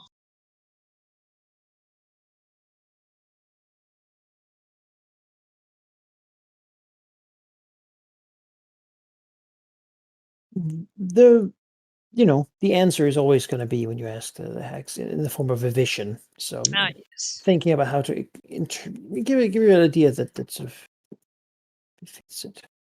And I think she will return like a day or two or something later, right? So I have thought on what you asked of us, and we have found a response to you. I saw a place deep below the earth, a place where stones hold many beings trapped forever. One such creature kept there was as you say. Its body, not dead yet not alive, kept in stasis, immovable, unable to think of anything. as if slumbering but not asleep.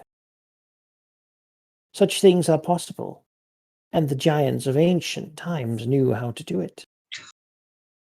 They imprisoned those living dead within their tombs, and kept them there with runes of giant make.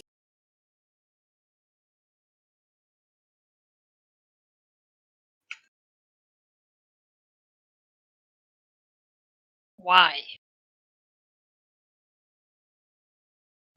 She says, why they did so, I cannot answer you. I am no giant, no ancient.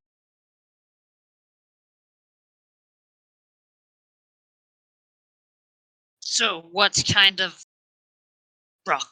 Is it the placement, or is it the substance, or a combination of both? It seems to be the runic work, runes of containment, specifically targeting those who are dead, making them unable to move, unable to animate, unable to behave as you would expect the undead to. Rather, they simply act as if they are dead entirely. Crafted out of necessity many eons ago, you can find such runes in their tombs, those that still work. I assume most are broken from the cataclysm. Would it be easier to try and find out how to make it, or simply to try and relocate one of these? Sort of the heck, sort of Mother Tumor sort of looks as if she's already out of her depth, just with the whole question. Says, I predict what will happen, or what has happened. Predicting something like this, it is not in my venue. I would not give you an answer that is dishonest or deceitful. Thus I will give you none. I do not know how you would come by such skill. Mr. Gizrick nods.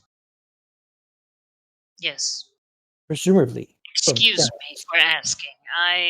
As you know, I'm still new to this Well, magic. no endeavor. excuses needed, of course. I do what I must to maintain my life. Mr. Gizrick gives, not a bow, but he, nods with her head.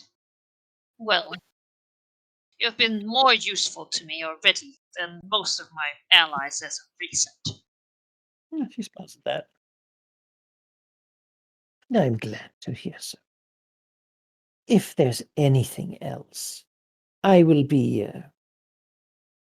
below. Yes. Yeah, Mr. Gizrick will send her some close to dead people, but not dead. Yeah, and I guess she's, pondering how the fuck to locate these magic stones.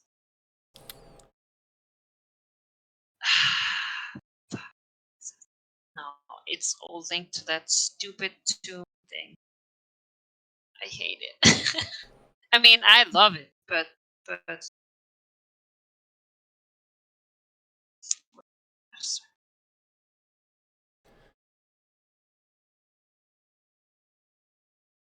mm-hmm. Right? Does anyone else have anything, or should I simply proceed with things? I'm not sure I can play anymore today. Okay. This session has kind of ended up unfun for me. I'm disappointed. I'm kind of have like an adversarial attitude in role playing right now towards Sheep and Valignith, and like I can't keep playing this game without like resolving that. Yeah, I think we need to have a talk. All right. I agree. All right. Then that'll be it for the stream today.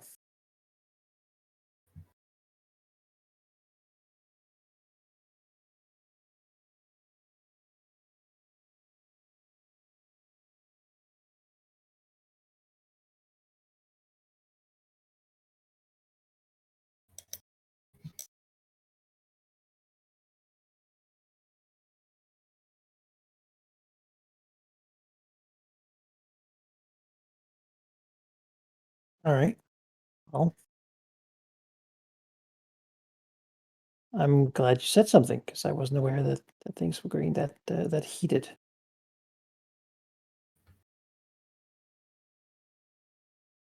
I mean, my perspective is like this.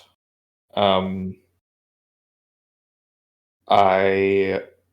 thought that the Fane could be used in a similar manner as we've used with the Giants in the past. It's certainly the place where any fight that seems difficult or has, well, consequences, like the Lich escaping, has the most possibility of being dealt with, just because it's a place of power.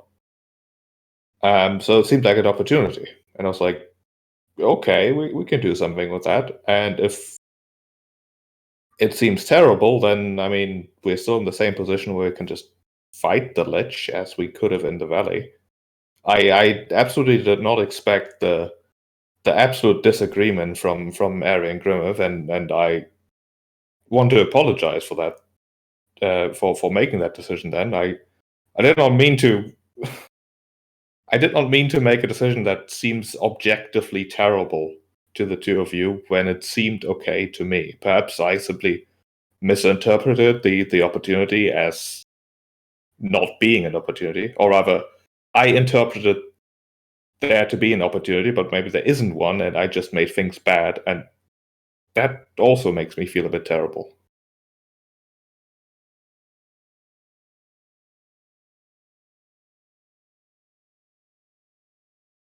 I don't know how to roleplay the situation, and I don't know how to play this.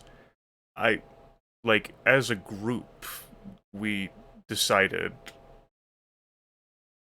not to do that. Not to fight the Lich. And plans absolutely change. Uh, I have two, current feelings. One is just an in-character frustration where I don't know how to take the dragon from that, especially after the interaction with Velignith, since Velignith doesn't lie and doesn't deceive, and so having the Lich right there, in his lair, just like for my dragon, and for I think in general, just is awkward. And then for me as a player, I'm disappointed in myself for just ramping this to an adversarial situation. I don't know how to resolve anything that's happened today. It's not where I wanted today to go, and I'm kind of just I'm bummed out. I don't. So where does the session go? Do we end up where does the ideal of this go? Do we end up fighting the Thayan expedition that's set itself up securely within the Dragon Fane itself? It just I suggested the idea of tricking the expedition by pretending to attack the Fane, but I don't think that's fun. I suggested it, and the more I thought about it, it's that's a bad idea. Not one that I'm interested in pursuing. And I certainly, after having reflected about it, don't like the idea of confronting Velignith in the manner in which I did in the roleplay. We've had we've roleplayed an aggravated attitude as characters before, and I just don't want to do that again. And now I'm in the spot where of it self-inflicted, where I've put myself in the spot to do that again. I don't want to do that again, not over this.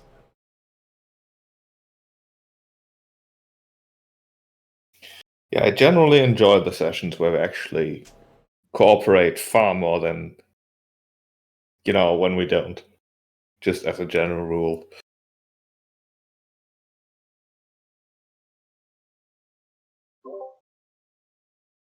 Yeah, I agree. I think most of my frustration, there's a lot for me that is from just the cicatrix's perspective. As I have a little less grimace, I was sort of trying to approach it from another angle. And I think I don't want, again, as you just said, like it's much more fun to work together than it is to fight. But I don't know I literally how. don't know what to do about the Thane expedition being in the lair of the dragon that's right next to the Serpent Valley. I don't know what to do.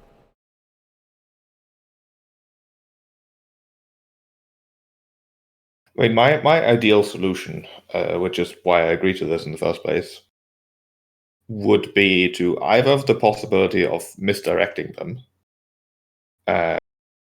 which, of course, I agree, Villeneuve is not the best person to do that, but it's not like he's unable to, do deception and suggest things that are obviously untrue. It's just that he really doesn't enjoy doing it. But I mean, I have tried to do exactly that by telling them, yeah, Underdark, there's necromancy stuff there, but they immediately shot that down, or rather, the wizard immediately shot that down.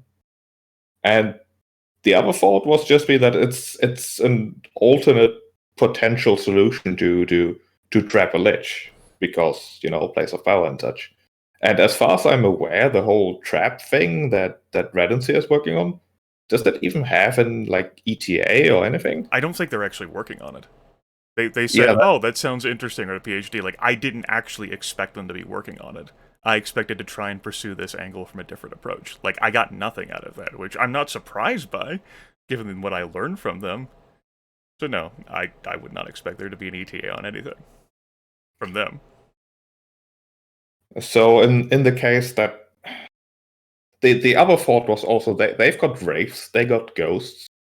They don't need to be physically in the Fane to do investigating. They can just float through the walls and do their things regardless. So if there's a chance to misdirect them by making them believe that Villeneuve isn't involved in this, and it's just usual Dragon Fane business, you give a tribute, you can stay for a bit, then that seems more preferable than making myself suspicious by basically rejecting a 250,000 gold pieces gift.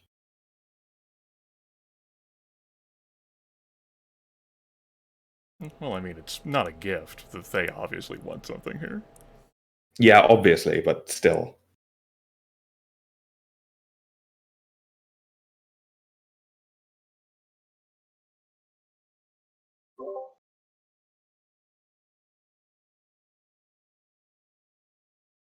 Alright, I'm willing to see how that plays out, but I need to retcon that whole interaction and confrontation with Villeneuve. Like, I, as a role player, I made a mistake there, and I can't keep playing in...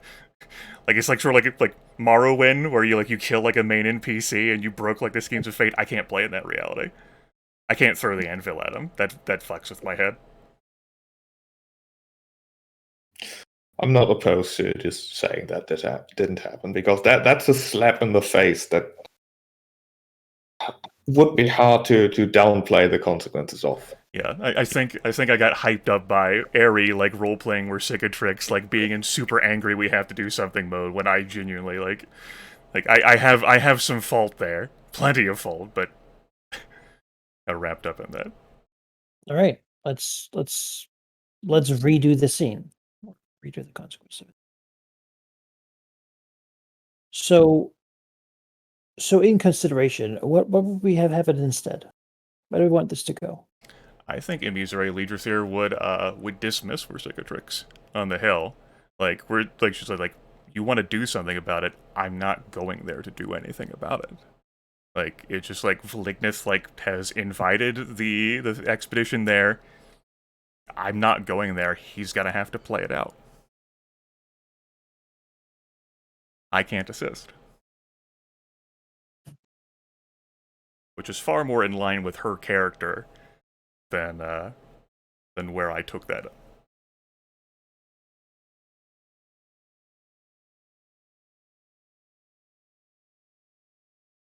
And the Cicatrix's reaction might well be what it was anyway, to go and rage in the... And then, Oh, yeah. And then resolve, these stupid young dragons. I'll resolve and handle this situation and look into it myself. Yeah. Yeah. Go to the hacks. which she sort of, yeah, I definitely can see it, because that's how she feels anyway. Like, even if Emmy had done what she did or whatever, like, she really feels like, these fucking young stupid dragons. Like, can we just not do this? So I think, yeah, she's All right. just mad. Yeah, I can keep playing today. I had to get over that, and I offer an apology for that, especially to you, Sheep. Yeah, there's certainly fault aplenty in this awkward situation.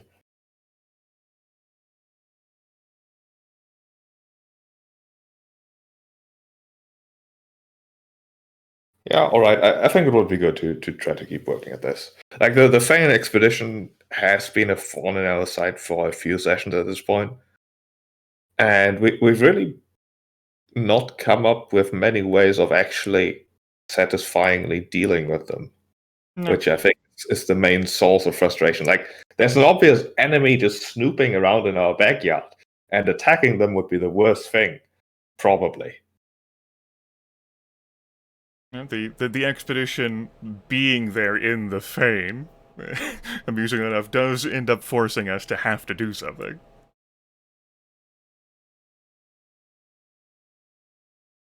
Just maybe I can go about that more constructively. All right.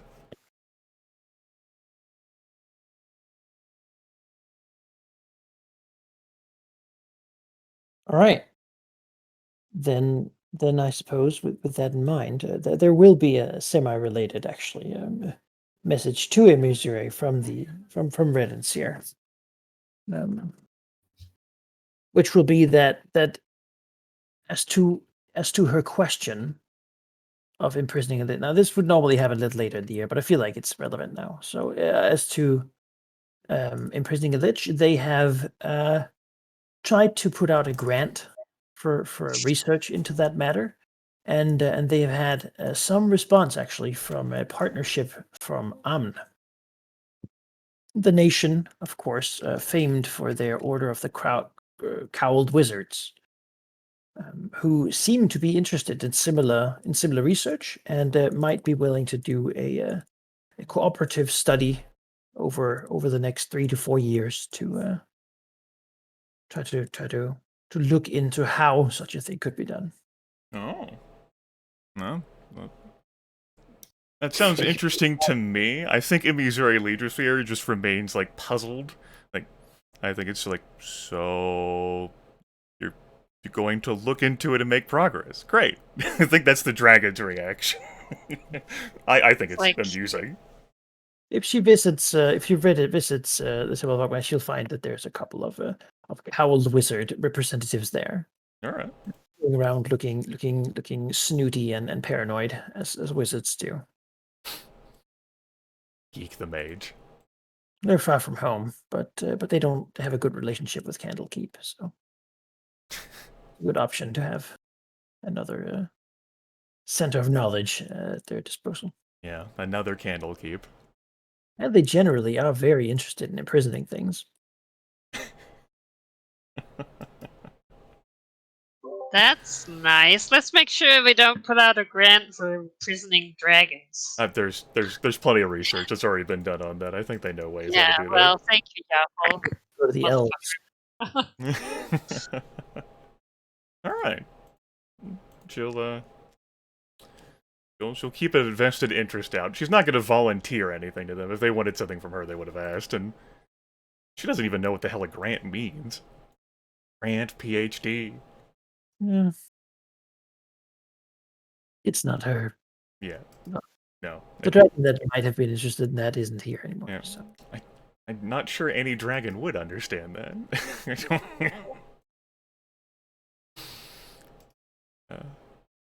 Some kind of code. Yeah, it's like some sort of like Ogmite tongue. A PhD. It's like dentist talk, oh, it's a E4. Yeah. Is that good?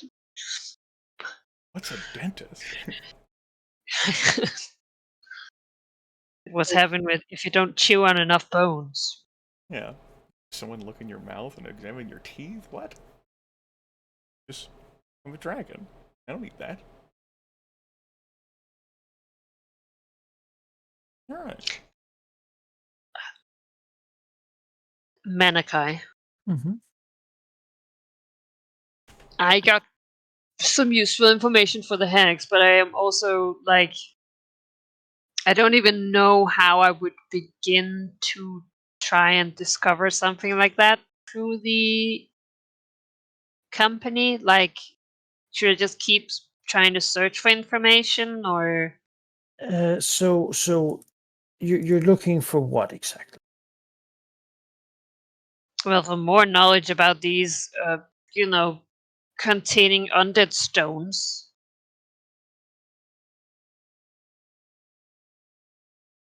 Yes. I mean, you could send your people into the mountains to go scour up sort of giant stuff, but they wouldn't be good at it. No, they really would not. I mean, I as a player want to like, because that shit sounds a lot like those that ruin place. Again, it's the fucking people, old giants who came, Well, all the stuff about resting people, waiting to be woken again, or whatever the fuck. well, well, maybe your character should then. She's so worked up over this. It's not something she should leave to her company. She should see it done, right? Yeah, I guess she has gotten, like, she also got a translation of the tablets, right? Yeah. Right. Yeah. I will follow that. You're right. She must do something. I wouldn't have suggested it, but like, It's given like, how you no, roleplay, like how angry she is. yeah, this is a lesson for Grimith, and I was thinking, she's like, oh my, God. And I guess at least she will say to herself while she travels to the described place, you know, Velignus is keeping the Red Wizard busy for a little bit while he's setting up camp in his shop. Uh, yeah, she'll go there. The Thayan's being in the Thane means the Thayans aren't out there in the open after her. Yeah, well, she's not about to give him credit for that. There I am taking a positive spin there. No, there's not a lot of positive. The only reason that she's not trying to crash some of these mountains too is that would probably attract Red Wizard attention, and she doesn't want that.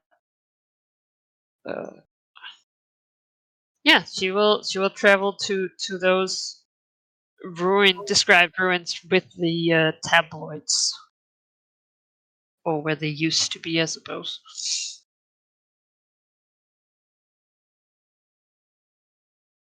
Right. You want to go to the place the tablets used to be. Yeah. We'll see how we want to do this. So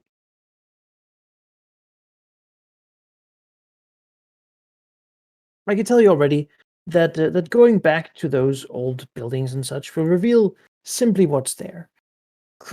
Buildings made sort of a randy style, very old, quite clearly, and at this point they've been sort of searched through multiple times. There's very little. There's broken pots.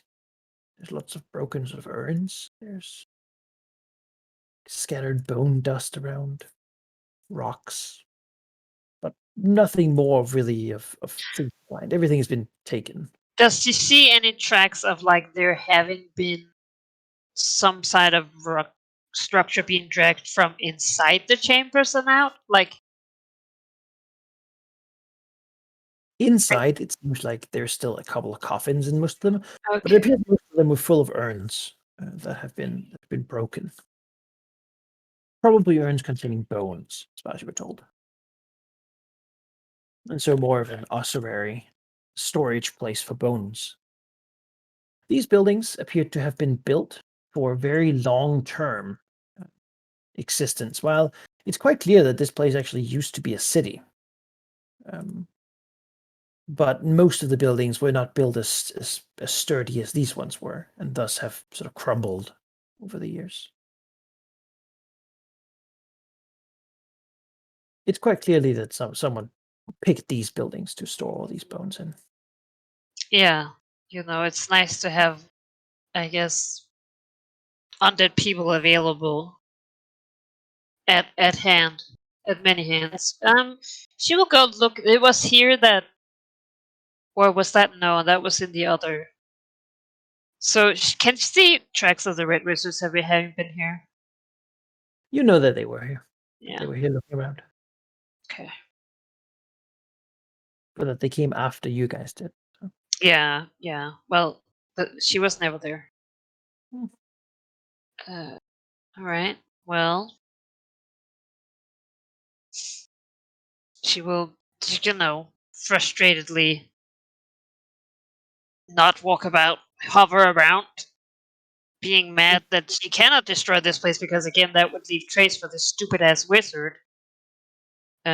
You know. And yeah, she'll leave again, trying to figure out how she could possibly gain this knowledge.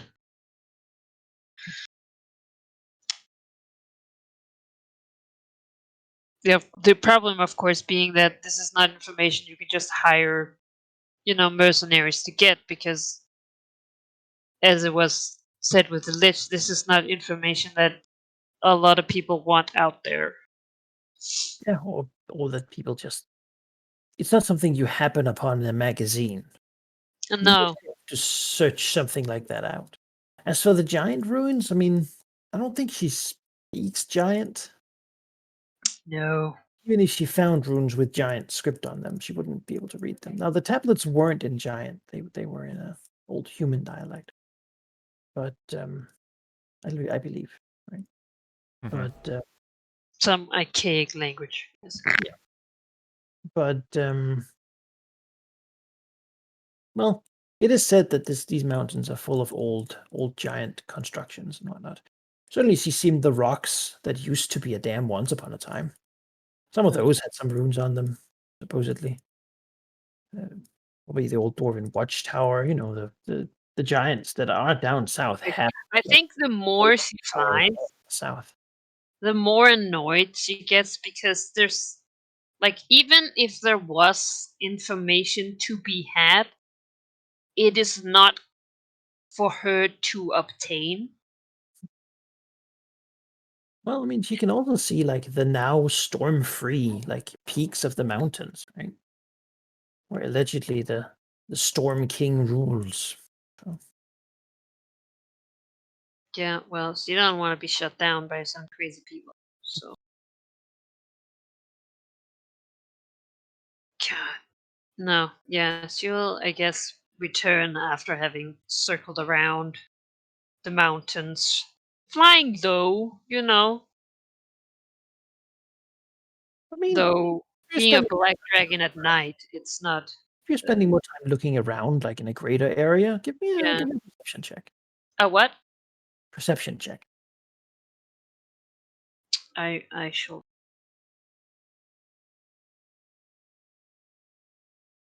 Oh, Lord.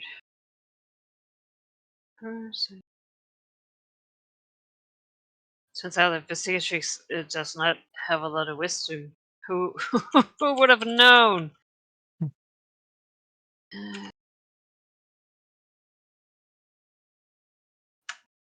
Hmm. There are mountains. That you can see places in the mountains as you fly over them where they clearly have like construction done to mostly it's just like collapsed what probably used to be entranceways to old tombs or something like that have collapsed down. But Do they look similar to the other ones? to the In one build? in the old city, no. Okay. These are much bigger and Giant. carved in paths into mountains. Yeah, definitely giant in make. They seem to have had massive, thick stone doors that are now broken and collapsed. At least the ones you find here, they appear to be old and having been broken at some point. Not into, just collapsed. Well, I mean, the hex did say that it was the giants of ancient time who had made these stones, right? True. All right. Well, again, now with a slight goal in mind, I suppose she will try to figure out a way to, I don't know, comprehend language.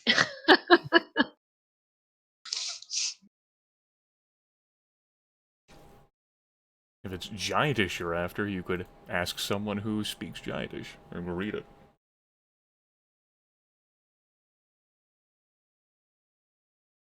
Wink, wink. Yeah. I was just thinking, like, yeah, she knows that Emmy speaks it. So yeah, she'll fly over. All right, let's speed this along. What is it like? We don't need to roleplay this out.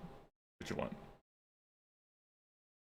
No, I mean, she just wants to take a look at the other ruins. All right, yeah. Maybe our leader there goes with her cicatrix. Like I need to know. Sure. Like, Yeah. we Then- go on a tour, look at the tombs. Most of them, I mean, my point before was also these mountains have a lot of old tombs. Now most of them are broken, but of course, in Missouri has been like you grew up in one, a rather large one, really. Sure Do you did. remember there were coffins and stuff in there?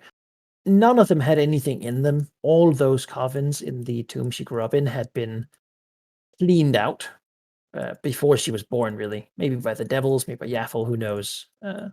They were empty, at least, and it didn't have lids. So, that was so much. Most of it was just kind of collapsed a little bit. There was a lot of sand everywhere. It was like a nice big hole in the center. Pretty boring in there, yeah. Yeah, just mostly sand. At this point, also a lot of holes that other dragons had dug to try to escape. Oh my god. Into a world they were not ready for, perhaps. Yeah.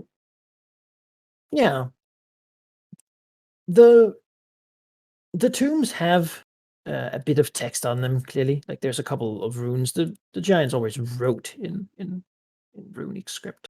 And she can read it. It's dates and names, which have no real meaning to her, given that it's a different dating system than the used to.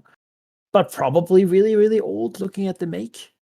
None of the runes on the doors that you can sort of find and decipher seem to be magical in nature. They seem to be more be a dating system for a certain dynasty. And then she can decipher that each of them has a marking for the caste of the giants that were buried here. Most of them are fire or frost giant that she can find. It doesn't seem like the stone giants were buried in any of these tombs. They didn't get those. And Considering how they crumble into dust anyway. neither were hill giants given. So Right. Yeah. Well, Nimi's right later there will summarize to her cicatrix that everything that she's being guided to is all just boring giant history. She does remember, of course, an incident. Yes. Don't want to bring that one up.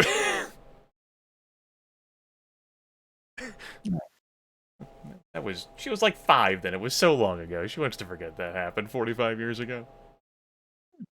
Seems Yeah. like Cicatrix will snort, and she will. I mean, I assume that one of the things that she did to get Emissary to actually, help her was tell her why she was seeking this information. So Yeah. she already given her a short resume to that. There says that and then says, though it is worth noting as a reminder that Rearmanthere actually imprisoned a cloud giant, encased him within stone himself, using some sort of natural ritual to move the earth. I do not know whatever became of that cloud giant. I presume Rearmanthere has long moved on. So certainly, nature itself has the power to encase entities. Were I so talented, or if Grimith were still here, perhaps the whole imprisoned a lich in stone thing could be resolved. I was also thinking what became of Velignith's cage once it She says, crashed. I have thought about that before in the past.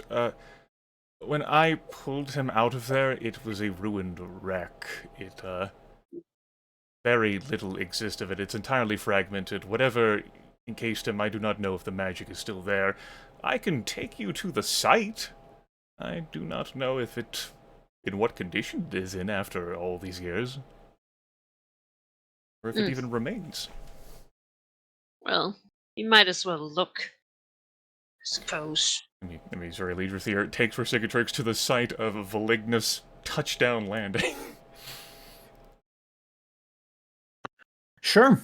And there you'll find sort of at this point it's sort of grown over by plants as nature reclaims things, but you can certainly see the unnaturally sort of slightly hilly, like small hills and such, where the dirt has been thrown about.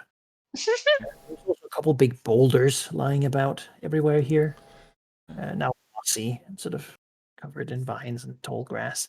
And indeed, you can see like a rickety structure covered in like ivy vines growing over it. That seems to be the remains of this cage that is sticking half out of the ground. In the years Velignus stayed with me, Vercingetorix, I recall he intimated that such a construction was no longer replicable.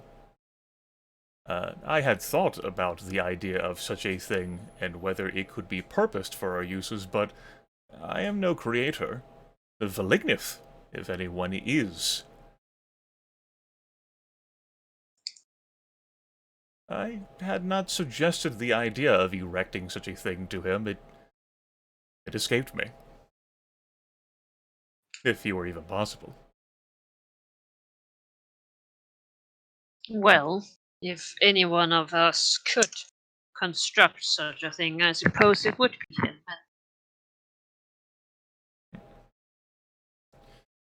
him. She says, you'd have to make the bars really small, though, yes?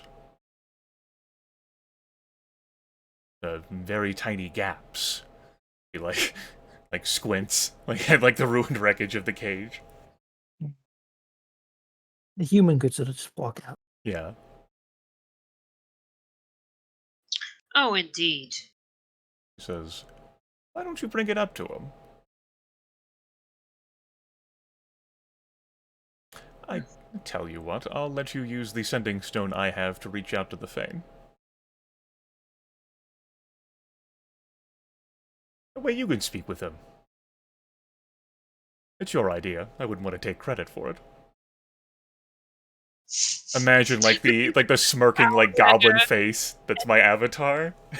Imagine that expression on Missouri's face. Or, you know, her normal like artwork that I had made. Missouri lead for Cicatrix, like to her lair and then into the lair, where the fairies are playing the soft music over the sending stone. He dismisses them for a moment. Yes, it's probably smart.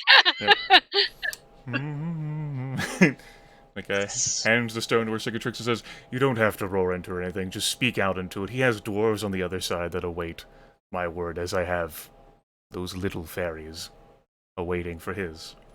And Velignus should be with you momentarily, provided he's there at the Fane, which he always has been for me. Do you think she just, like, commands? Like, Velignith. And just waits. It's probably a dwarf on the other side, just with a confused right away. Just gonna say, this doesn't sound like a mystery. Poor dwarves. There's interruption on the line. Then, after a few moments, I suppose Velignith will be at the sending stone and ask, yes, what is it? There's a pause. a little long. Comfortable. This is a deep breath. Well,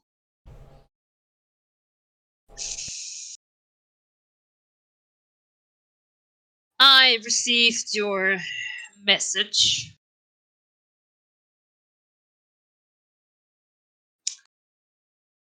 And I think it is in all of our interest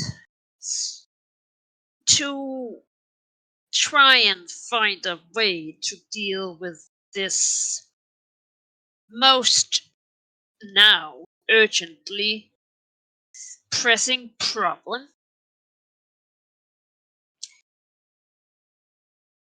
I tried researching the ruins. I have acquired some information that might be useful. I was thinking whether you had considered using the remnants of your cage of imprisonment. I don't know much about forging, but if anyone could make anything useful out of that, it should be you. It might be fitting to turn it into an advantage.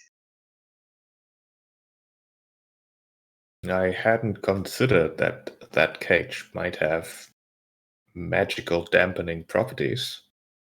It would not be difficult to merely make a cage that would be strong enough to hold it physically. He doesn't look very strong. It's a worry about magically contacting others and also whatever is associated with being a lich. Yes.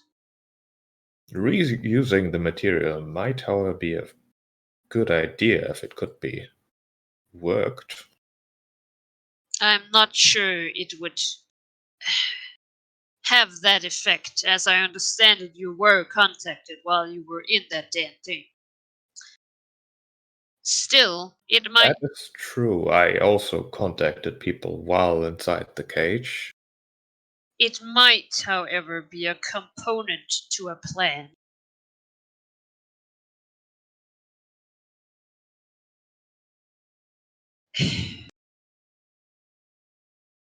I have gained some information again, which I think we would have to speak about in person.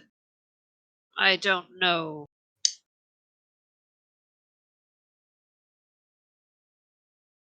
I don't know how secure these are from listening ears.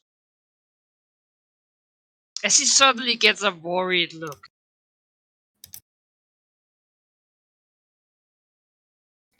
I can assure you that at least on my end, the conversation is secure.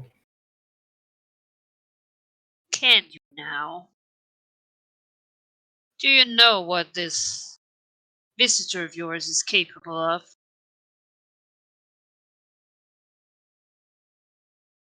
I suppose you're right.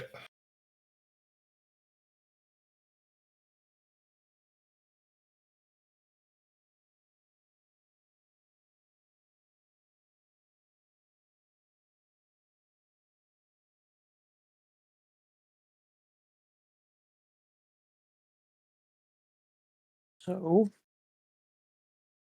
time to go retrieve it.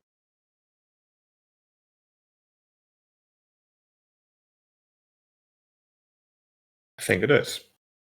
Yeah, All right. yeah. I was gonna say, but Cicatrix is like, I think she just stops the call then, because she's like, oh god, what if it was hurt, but also maybe it wasn't. But then she wants to talk about it. But then if she did, maybe there was a bigger chance that it would be hurt. I think she just as well and goes home to brood. Yeah. The stone basically just transmits voice as if you were speaking, like as if you were placed where the stone is. So it's like normal speaking voice as you speak it. But yeah, Valickans can go and fetch it. It's a pretty depopulated area, and no one has seen fit to grab a giant piece of strange metal and rip it out of the ground and carry it home before now. So it's still there, as broken as it was when we needed it. I mean, half of it's in pretty decent condition, really, even from that fall, but the other half is pretty much crushed. That said, the metal's still there. Dig it out of the ground. I mean, that's all he's after, so that'll do. It is surprisingly light given its size, but also very strong. Definitely some sort of alloy or something. Yeah, you can bring it It's home. not useful for this situation. It might still be, You would need a lot of heat to work it, probably. I mean, I feel like that shouldn't be a problem. If that's a problem, then it's time to retire. He's a dragon. There's not much more than what he has. If he sets himself up to do it, A dragon, he's a wormsmith very much. So, if anyone can, yeah.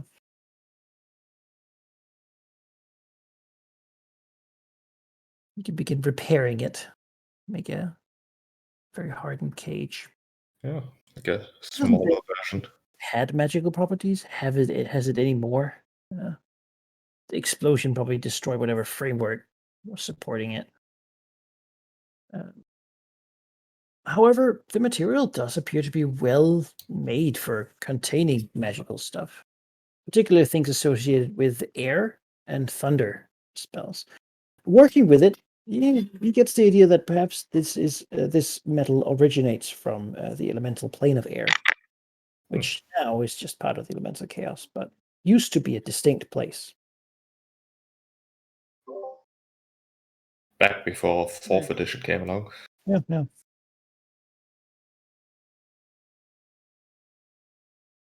Yeah, so using it for crafting things is certainly a viable and a well thought out thing to do. That's why they used it.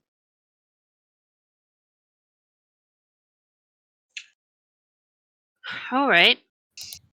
I mean, the key part of the plan is still like cage is nice and good, but keeping someone somewhere is easy. But if you have like sending and teleport and lit shenanigans, Well, like those are more difficult. basically, what was like the material of the stones were not important. That was so it was the runic stuff. So if this metal is good at like containing enchantment, it might be easier to try and work at acquiring rituals that can do something like that. Yeah. Yeah. It's a good thought. I remember having suggested it and damn forgot all about it.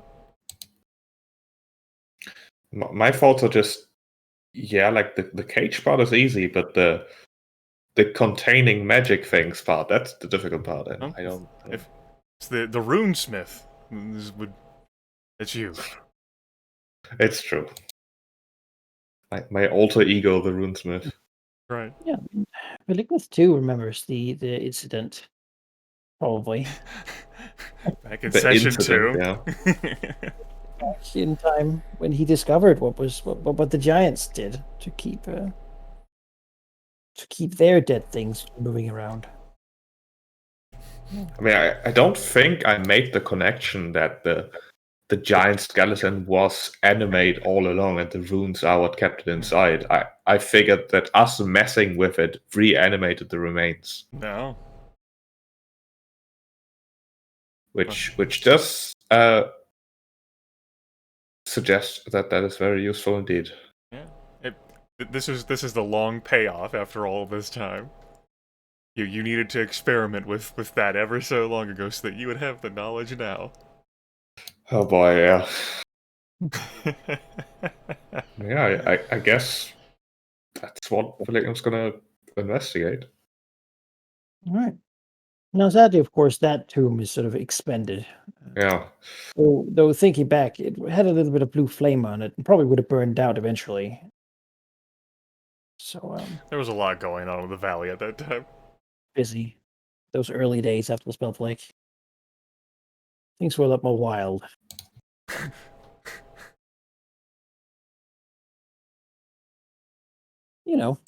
But it certainly seems like it's a thing the Giants have been trying to do for a very long time, and seemingly succeeded at, though. There were clearly other things they did not succeed at, given their current state. I wonder if the fire giants would not know, right? Like that's not. That's literally not what their cast does, no.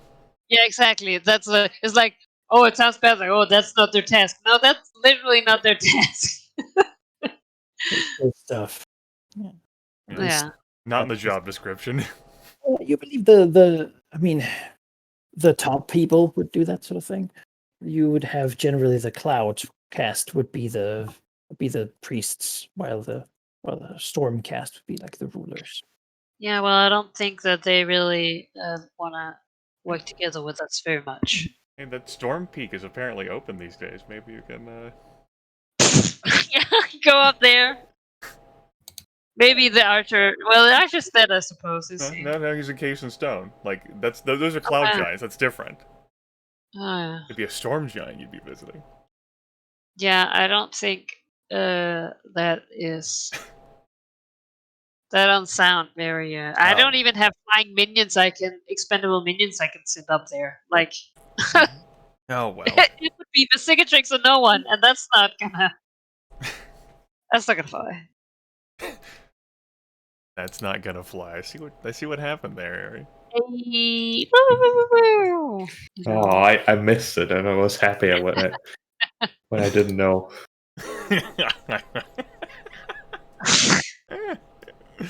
Yeah. Yeah.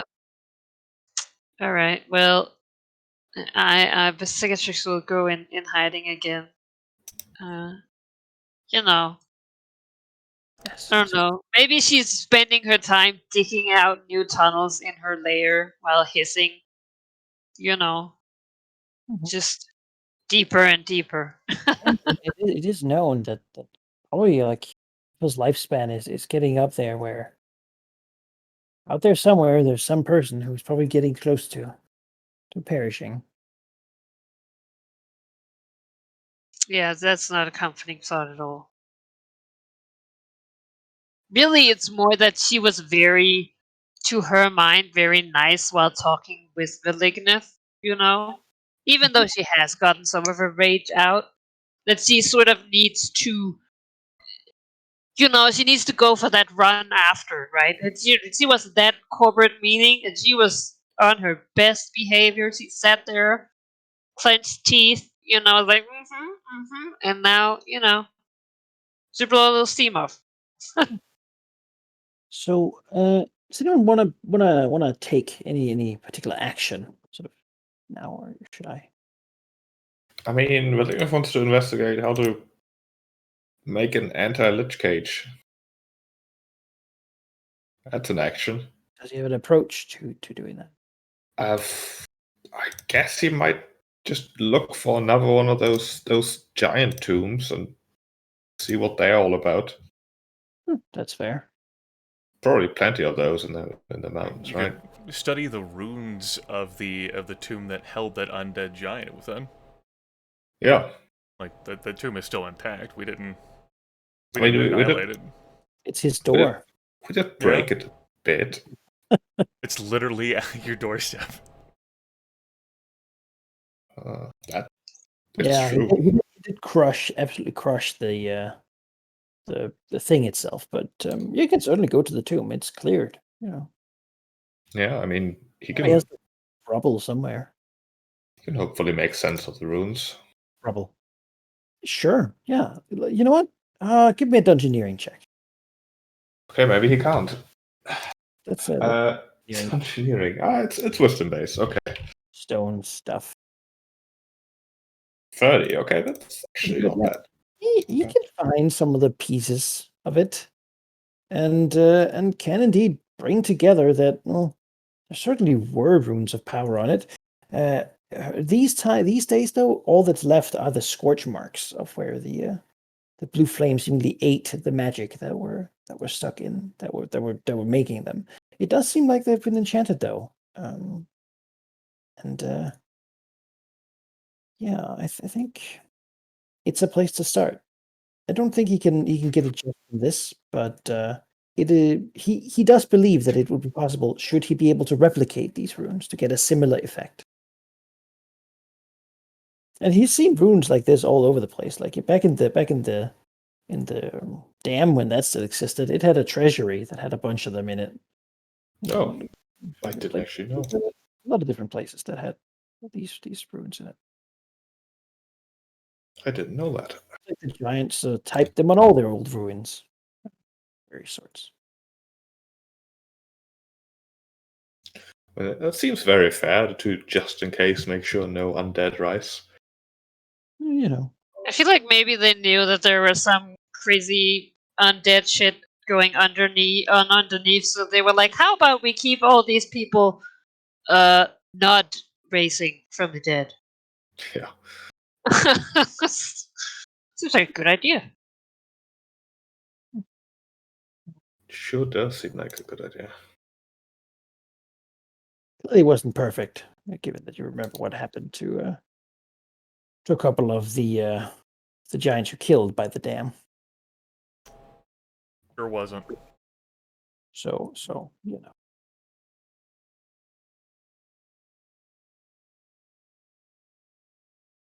But you know, there's bound to be more tombs like this. It seems like the ones here in the valley are pretty nice ones, but there's bound to be more around. It's really a matter of time to find enough of them. Begin gathering what's needed to try to replicate, right? Well, I mean, if he just needs, like, does he need to go see it, or can he get, like... I don't think you making etch sketches like I think he Right. needs to like. Oh, I mean, maybe some of his, like, dwarf smith people or whatever. I don't know. He's the runesmith. I think he would have to. Okay, yeah. His I dwarves, think but they're not your level. Right? I think his people have a much more important job, which is to surveil and mislead our dear guest. Well, maybe not mislead, but certainly surveil. Because misleading means they might get caught, which would be unfortunate. Whereas if they surveil and get caught, well, I mean, of course you're That's watching just him. expected. Yeah, exactly. Duh. I mean, I imagine that there surely must be some kind of peepholes in the tree.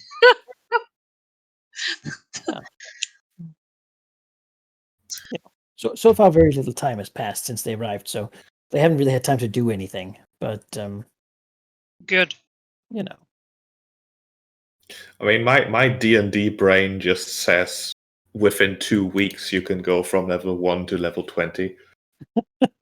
they have an 8-hour adventuring day, Yeah. 5 encounters, and no, they're maybe they're not actually alive, and thus work on a time scale that is beyond what people would No, yeah, we all noticed that he was like, oh, you know, sort of madness. But you know, people of our association don't really care about life. Okay. he certainly hasn't requested any food or water. Yeah.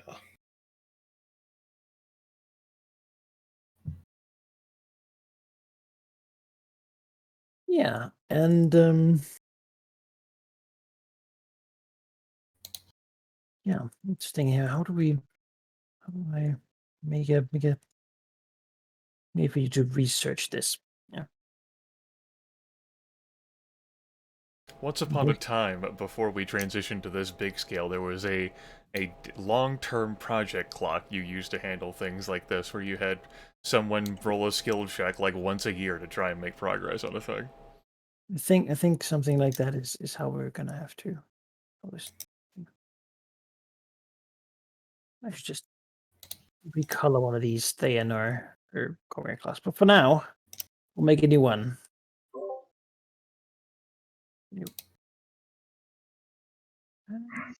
That visible color. Teal, I guess. We'll put it over here. Seems like a mostly unused spot. The dwarves of Thunderholm look outside one day. Oh my god! It's a huge clock. What could it mean? It's filling in. Our time is up. It's the red dragon. It always is. Quick attack Wellington.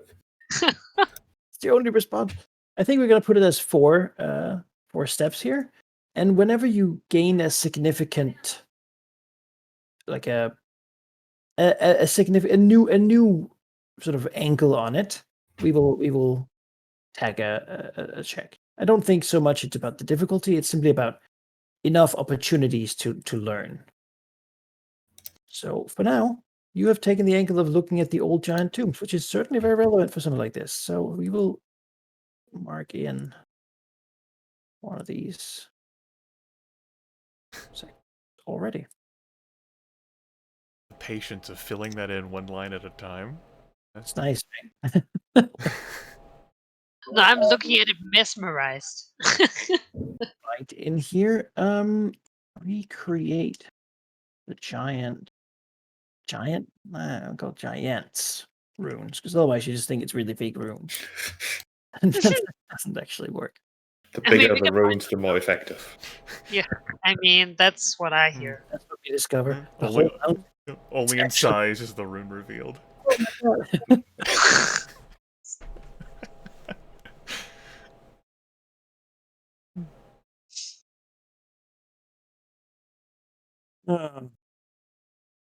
So he's spending his time doing that.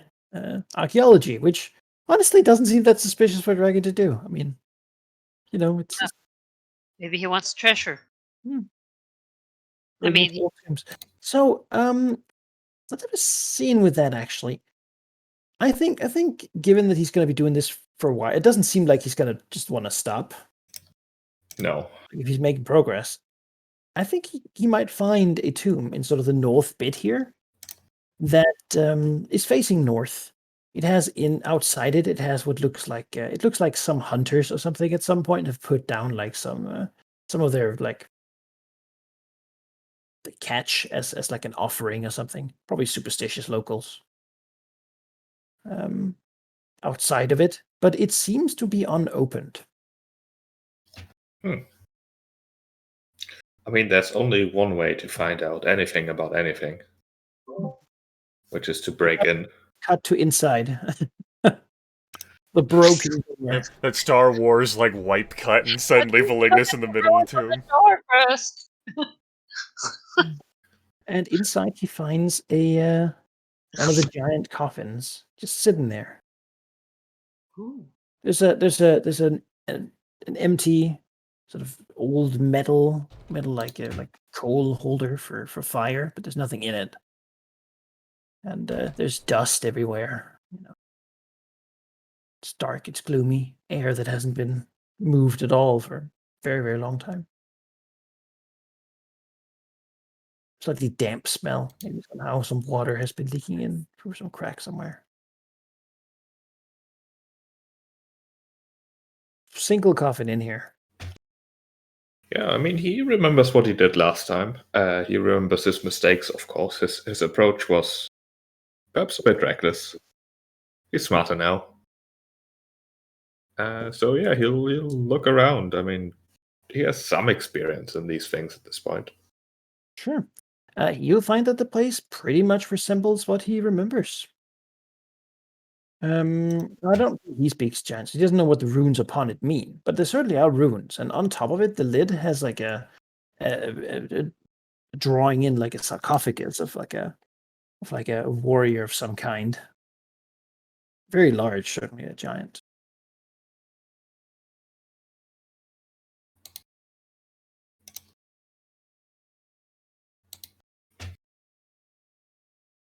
All right. It seems like it's strangely somber in here. Still cold. So, what's he gonna do? I mean, I'm assuming there's actual like runes around that he can just look at and try to understand. It appears to be on the coffin itself. Yeah, I mean, he'd look at those and try to discern the meaning. Sure, give me an Arcana check. Can do Arcana. What's my bonus? It's okay. Another fail. Okay, well. You hit it right on the head. So yeah, he looks around, and it does seem to be runes of repose. He's not sure exactly. Like he doesn't. It's like when you read a language you're not very good at. He sort of gets the meaning without getting the exact wording. But they do seem to suggest that whatever is kept inside is simply kept in stasis, as if untouchable by the magic of the outside that attempts to bring it. It is given rest. The bones are let to simply stay. It seems vaguely religious in nature. So give me another follow-up religion. I could certainly do that. Which, oddly enough, is the exact same roll, but he's worse at it. Yeah, he looks at it. There might be some words there that probably significant to giants, but his ancestors knew little about giant religion, so it hasn't Yeah. been imparted to him. At least not in this instance. Yeah, that it seems to have some resistance and be very heavy should he try to open it. But certainly it seems that it wasn't. It's not intended to open like some of the old human graves he found that had doors that suggest they were made to be open from the inside. This one clearly doesn't. It's not meant to be disturbed at all. The door Wait. didn't have any handles or anything either. If it's not meant to be disturbed, that means there's valuable intel in disturbing it. Sure. That's what he thought. All the way back then, when we initially left Besserix 2. Yep, and Oh. there have been no negative consequences since then whatsoever. When we get down there to Needheim and the Death King is the damn giant that strode out of there, just... I will nod. Oh no. Back then, that would be something, wouldn't it? Back then, the lid took quite a lot of effort to break and such. Now, it's not so much. Like he broke in here. It's a tough lid, but if he wants to break it, he could break it. It sounds like he's hanging for an evoke here, so only destruction is the truth revealed. Right? Yeah, I mean, yeah. So take the point. You deserve it. What do you mean I deserve it? It sounds like there's terrible consequence waiting out. I didn't sign up for that. You're playing into it, right? Yeah. It's a weird Yeah, thing for he can smash the pristine coffin, or I guess flip the lid off. What? Could you describe his like? He's standing here pondering and looking at it. What's the? I think he's gonna like shoulder tackle the lid to just throw it off as quickly as possible. Sure. Inside, he sees an armored skeleton, having been given no real weapon. It's unarmed, but has sort of ceremonial armor bits on it. I don't know that he would be able to identify giant by skeleton, like giant cast by skeleton. That seems like a stretch. But give me a heal check. I mean, who knows? We'll make it hard. There's a chance that he might have an idea. What that would be. Guess what my bonus is? It's plus Yeah. 14. No clue what kind of giant that would be. But after about a moment, there's a cold feeling from him, as if a bit of his life is being sucked towards this thing. So I will just roll d20. All right. This time though, compared to when he was younger, he feels as if he's strong enough to temporarily resist the sort of draining of his energy towards this thing. As its fingers begin to twitch and then reach up and out for him. as it begins to sit up, clearly eager to have his essence.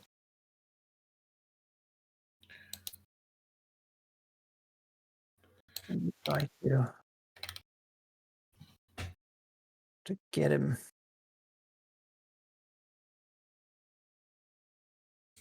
That's respectable. Target loses a healing surge. Excuse me? He touches Malignant, and Malignant feels, as soon as he does, this cold feeling of just a sucking, like an icy wind going through his bones. Feels slightly weaker as the thing begins to move with more vigor and more speed, and will proceed to spend a minor action.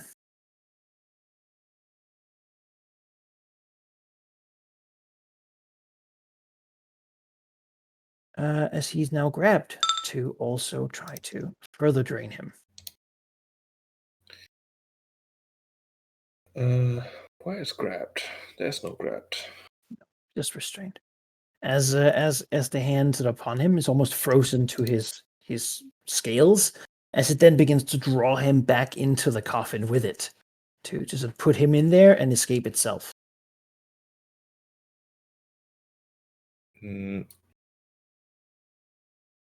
I would rather not be in the coffin.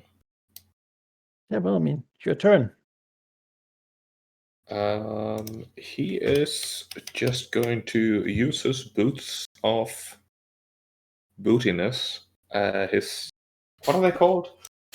The boots Boots of booty. booty. The booty boot. His fireburst boots to teleport out of the grab, and then he's gonna leave. Okay. Because there's no reason to fight a stupid undead. Last time it just left, so surely this time would be different. That's a Bossford adventuring party you just made. Congratulations. Yep. It'll terrorize some town somewhere. Typical dragon. Not my problem. Sure. He can run away.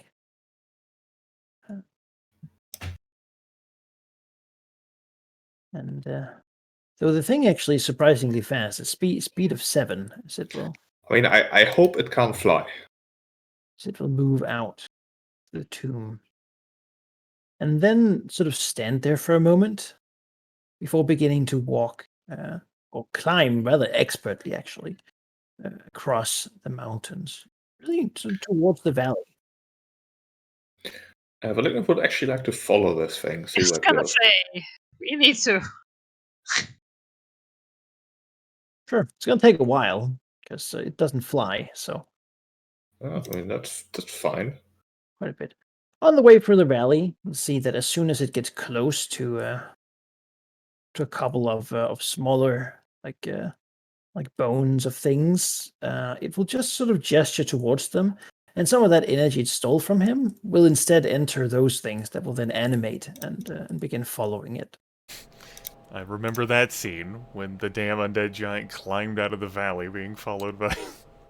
A slight group of Yep. different undead creatures sort of shambling after it. I feel like this is a great recap episode for me. This was over 80 sessions ago, Aaron. I'm just learning all the things. Continues to walk south, fairly close to the scale here. It seems to walk close to the ground, moving really with ease. It has a climb speed, and such you can see that as it just sort of doesn't care about any. Here it just moves readily across any of them as it moves on and on to here. After which it will leave his sight into what seems to be basically a myriad of what also looks like tomb tunnels in the bottom of this central mountain. It enters the tunnels, and I guess he can follow it in, but he would have to land. It's too good of an opportunity. He might as well, as long as it seems reasonably safe to him, as in he can flee at any moment. He'll keep following. There's no one immediately around.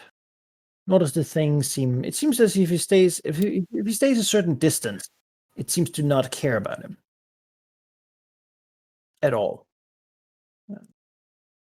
As it will go in, there's quite a lot of tunnels here actually, and you can also see what remains of like what seems to be stone tools. It seems to be perhaps old stone giant work tunnels, probably doing maintenance and such on the buildings and such that are higher up. Given that this is the mountain where allegedly their king and sort of the court used to be, makes sense that there are some of these passages. Probably some of them that lead out to the other side, where he remembers there being some stone giant like living quarters facing these this fort here.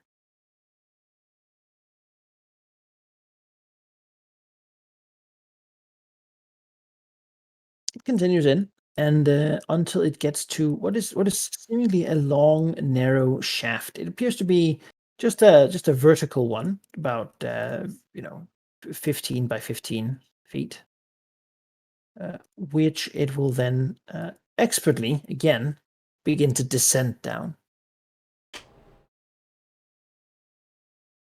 There's no light in here. It's very, very sort of dark. Every now and then you can hear like a bit of rumble from stones and such. It appears this passage he turned into that leads to this shaft, but somewhat hidden, really. Not visibly, like no one tried to hide it. It was just kind of out of the way, and clearly not a well-used passage.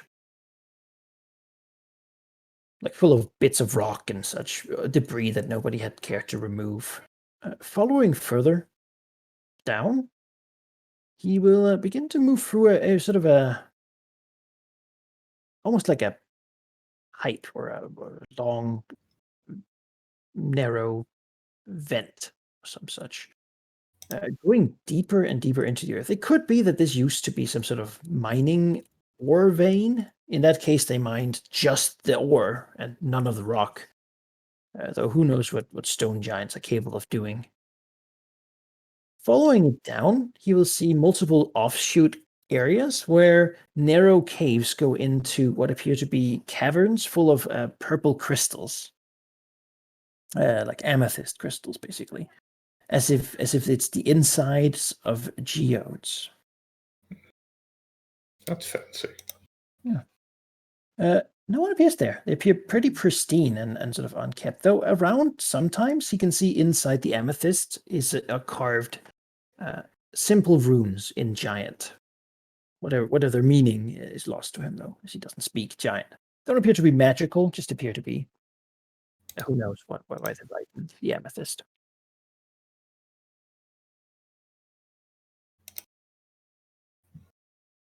As he continues further down, he will eventually find himself in a deep cave. As I change my map here.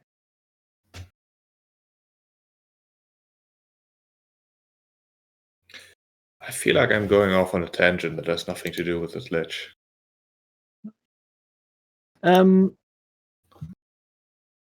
He's still following this thing. It seems determined. It seems entirely to know where it's going.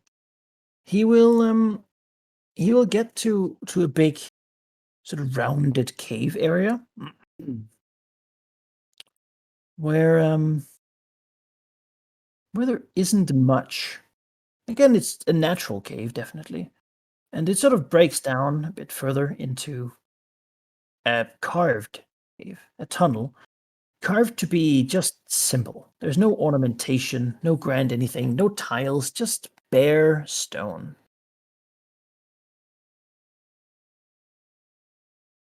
The thing deliberately continues walking down it. And as he himself looks down it, there's a sense of unease. This is one of those places where you said you follow until you get a sense of danger. This is one of those places where there is a sense of danger. Does he push on? Why does he see what the danger is? No. There's no visible sight, just a sense of unease, maybe a slight sense of dread. One of those you're walking at night, down a dark forest path, and even though you don't see anything, it feels like there is something. Okay. I mean, this doesn't. It seems very interesting, potentially, related to the whole necromantic presence in the valley. But it's not exactly dealing with the Fayan expedition, so for now, I think he'll retreat. Yeah. Yeah, he'll just make a mental note of the location and maybe go back there later. Back to this map then. All right. Sure.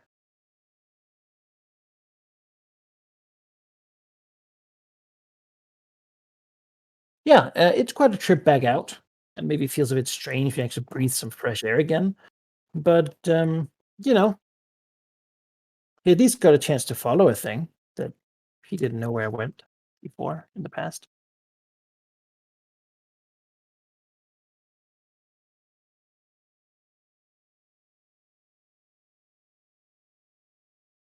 Does anyone else have anything they want to do?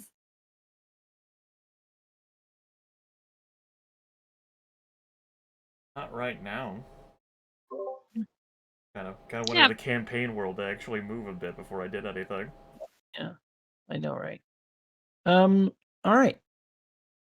Then we can probably do that. I don't think anyone is in a hurry right now. But yeah, let's actually have the campaign world move a little bit. So one of the first things that gonna be happening sort of in that respect this year is a check from the Temple of Ogma to see how well they're doing on their thing. I would introduce it now, but I already did so. They will get to do just to see how well they can manage this task. All right. Yeah, that's okay. Not really a good result, but it means that they're doing something. They're making haste, and that's good in and of itself. Beyond that, Cormier wishes to try to deal with the purple worm. They don't really have a good way to do it, but you gotta try, as they have before. The expedition here is gonna have to make tens to make this happen. There's just no. They're gonna have to be lucky and smart. Fortunately for them, they do have good resources currently, good backing, and if they could reclaim Elversalt and actually try to save the damn place from this thing. No, that's not even a success. Not even in any way. They try, they get rebuffed, they retreat. Because Cormier is not going to help them right now. Cormier has other things it needs to do. Cormier needs to help Intizir.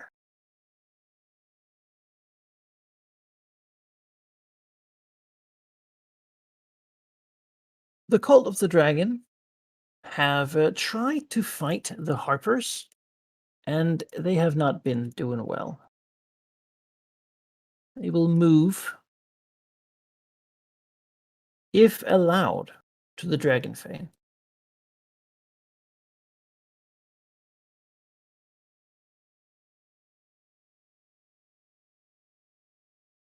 Wait, who? What?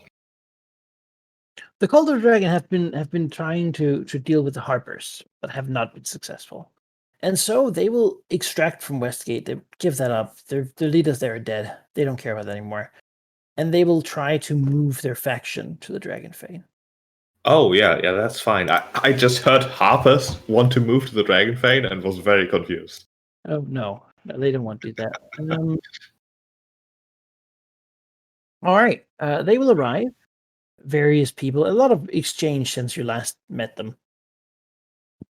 But it Because the last ones were stupid. leadership seems to have been thoroughly changed. Now it's mostly some dour looking, probably like bearded men with staffs and hoods and stuff, grumbling about arcane matters and the potential power of the dragon. You know, as they seek refuge here, hoping perhaps to have some shelter or make some sort of deal. They do seem worried about the place, the location of the red wizards here. For some reason that seems to they don't want to be near those. That's a sensible attitude. Yeah. In Tazir, the wasted wheat and the fine knives are going to act, trying to take down some of this city's defenses. The real fight is always going to be between the wasted wheat and the city of Tazir, and particularly the sovereignty of those two. Tazir has had a lot of twisted motivations going on, and certainly the people don't like the current government, but they don't really like foreigners either, so it's a difficult place they're in. Fine knives, though, are not burdened by such things. They're here to get this done and then go home. So it's time for some unconventional fare.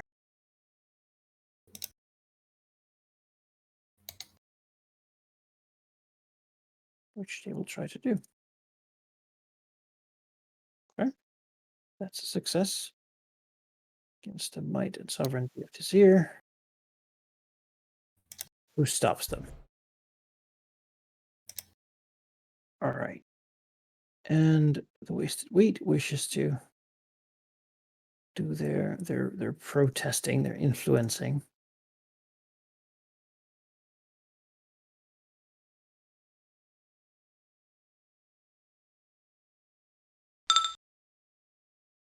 No. No. But deaf ears. Nobody cares about the plight.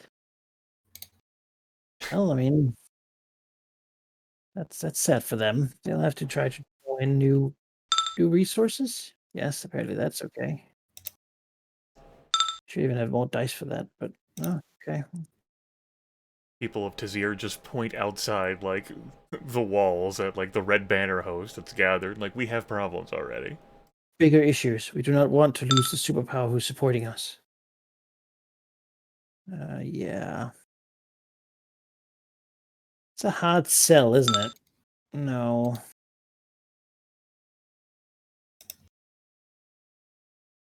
God damn.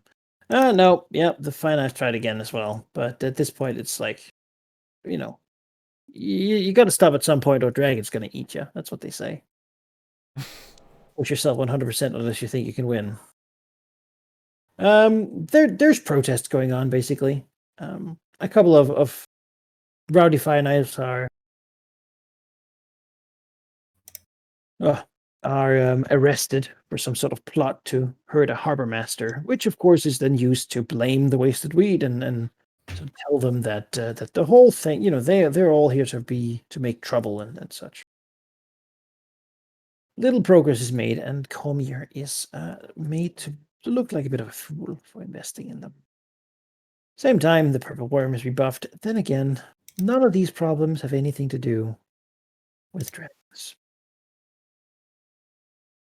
And they don't really have the money to just keep investing in dragon defenses, honestly. Downsize a bit.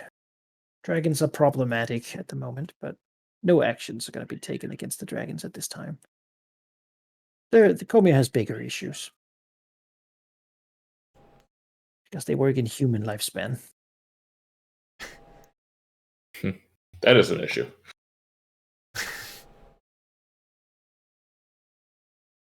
This has enabled your continued behavior, you two. You haven't been punished at all for beating up Corby. I mean, it's true. Emizure. What's up? As you're moving your people and beginning to announce, I suppose, the word that you're going to be building a temple. Yeah. You have effectively sort of declared, you know, a bit of a holy conflict here with the followers of Nobanian. I don't think I've declared anything. I think I've declared that I'm building a grand temple there. Yeah. They might accept it as such. And some followers Malar feel the same way. I think you can take the temporary asset currently and then just make it an asset. Okay. Yeah, they at this point are supportive enough that when you gather, try to increase might to fight Nobanian or Nathlan, like they will come. All right. Well, they're Malabites. They don't stick around for long, but they don't need to. Come for the hunt. As that basically represents people like she might not consider herself a member of the Enclave or a druid or anything like that, but she's clearly one of them in some fashion. They come and go to this place, and certainly not much at first, but as the year passes, right, and as her people actually sort of make a place to stay inside this ashen bit of land, more of them will show up and sort of be in the surrounding lands, sort of be around, and probably there's some others who make some ruckus too. Yes, make ruckus in the ashes of Starmantle. Yeah, it's just you can't really make an argument, right? You literally you reclaimed it, so Yeah. Like what, should I just left the blue fire here? Like yeah. In Thunderhome, there is some more problems. I'm gonna have them do a test here against themselves. What? Okay. will the revolt continue? They do.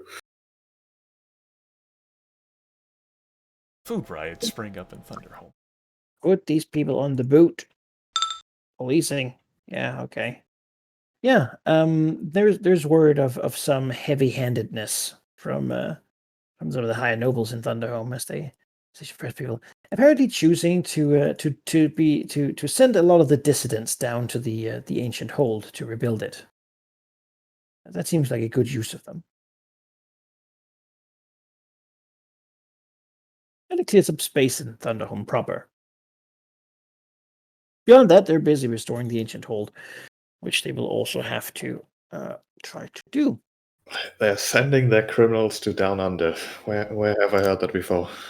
Criminals, more like people who think they should be acting more against the dragon and should be doing something rather than this weird sort of imposition they're doing. But then my far-fetched analogy wouldn't have worked. I suppose not. All right, that's okay. They make minimal progress on rebuilding it. Maybe because they're just dealing with people being bad. There's a lot of them that are now beginning to rail against the leadership of Thunderhome, calling for perhaps a change in leadership. Maybe maybe these noble families that came here and were noble sort of from leaving the old land.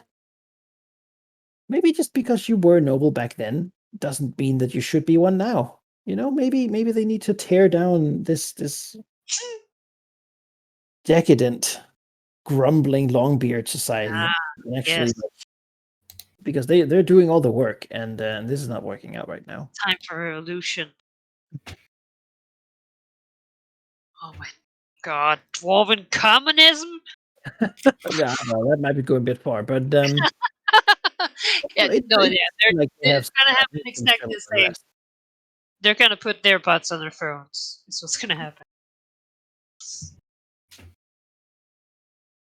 That said, there was word of Vilignith going on another expedition to the deeps. They would be they wouldn't be the ones to instigate that. Basically, they were told to basically be ready and That's their current plan, though they they won't tell him that they're too busy dealing with their own people to do anything, because they don't want him to know, even though his people tell him, because they know. Yeah, I mean it's hard to do like a potentially deadly expedition into nowhere land while the whole thing is going on. So I think they'll just have to be ready for a little while longer. Maybe they can be encouraged to do some reconnaissance though. They found a very big door, Wonderful. That's an old broken bridge. They found some caves with some fog in them. have they considered opening the door? It's really big and very ominous. And it was a little bit open when they first saw it, and then it wasn't, and that's kind of spooky. Okay, I mean, They have been scouting further up the water and found a place they believe used to be the Aboleth's home.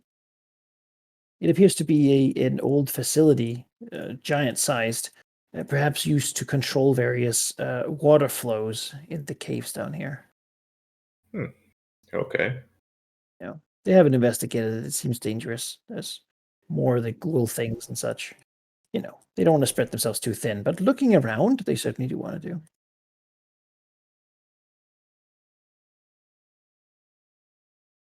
I mean, keep looking around. I'm okay with that. Sure, I'll allow it. Yeah, basically. you can. Yes.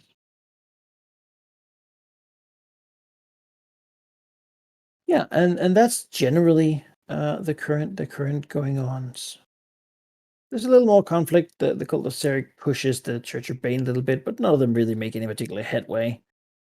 Not that they're really willing to commit to the point of it being particularly significant.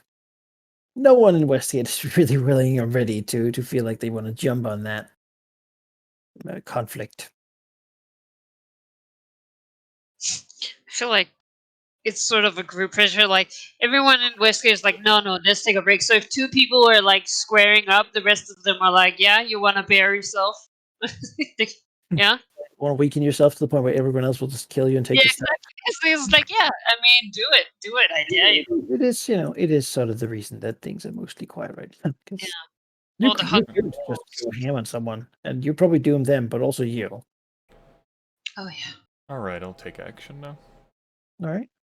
Previously, the were-rats and others, hundreds of of minions relocated to the ashes of what used to be a vast city, a jewel on the coast. They've been told that they're going to build something there of permanence, intended to be the dragon's final lair for the rest of her days, and also a grand temple to Lar. Now, as it turns out, the building materials in the ashes are non-existent, and we don't chop wood. That's something that we do. Malar eats those people, so we're going to have to import building materials, not adamantium, but pretty great. We're gonna have to import like a workforce of competent people, as Nova Cree nods emphatically because he likes competent people, and he's overseeing the the main design architecture. So yeah, I'm gonna have to import some resources to begin the erection and construction of what's going to be both an edifice to Malar and also a dragon's new future home for the next 2,000 years. So size is important. Yeah. That's what I'm gonna look to do. I feel like there's a height here. I feel like I'm not gonna be satisfied if I get like a couple of threes and go, well, that's good enough. So, I guess I should ask then, what height are you looking for? How much is enough? How much is Nothing it? less than a 10. It's no effort wasted. God forbid that I have to rebuild this motherfucker again. In like 100 years, it's gonna have to be tons. Okay, that's the. Yeah, okay. That basically means that if there's a strange material, whatnot, then you'd get it. Yeah. As Sheep pointed out, like nothing less than a 10, like it like again, like God forbid, like this dragon who only wants to do a thing once have to like sit through like people remodeling her home because it wasn't big enough or the banisters weren't fancy enough. No, it's got to be tons. All right. For something like this, well, let's see here. You don't want to use your own territory to actually like chop down stuff. So this would have to be treasury and influence, I figure. You're That going to makes be sense. importing things from the outside using the connections you've made. I think so. Yeah, that makes sense. I guess you could raid stuff, but who's going to like steal a bunch of stone blocks or something? That's Mm-hmm. not really efficient. Yeah. So, I think back home, because Dragon has not permanently, like, forsaken her territory yet. He intends to abandon that once there at least is something built over there. Yeah. I think we're going to get to work increasing treasury and influence. I think the first thing I'm going to do is use might and sovereignty to increase treasure, because the caravans on the road that she's responsible for building, like, in a few years, they're going to be free of her. And so it doesn't matter whether she beats them up and takes their money. Because they'll never have to pay her tribute again. Then they'll be so happy to have the centaurs do it instead. Yeah, that's right. They no longer have to carry around the flags to Malar. So she is firmly invested in this, and part of her no effort wasted. So that's going to be 8 dice to increase her treasure. It gets increased. 7 dice to increase her treasure. It does not get increased. Okay. They 1, didn't. 2, 4, 5, 7, 8, 10. They did not have any more money to spare. And that's a +1. Retrieve goods that were not readily convertible into. Yeah, we can't convert that into, like, building things. Need 600 sandals ordered for a wedding of some fancy person in Waterdeep. Like, Yeah, how about we take one of those hits to... Yeah, we'll take both of those hits to the might. Alright, as for the treasury and influence, how would I go about increasing influence with my territory? I don't have a good idea off the top of my head, so we're just gonna say I'm not. Alright. That's gonna be 7 dice. Yeah, 7 dice. Yeah. How about I use territory and sovereignty to increase treasure? We'll squeeze some folks, try to get some buildable materials out that way. draw some tribute from the hunters and people that live in this land. That's right. Make something great. Make something to Malar.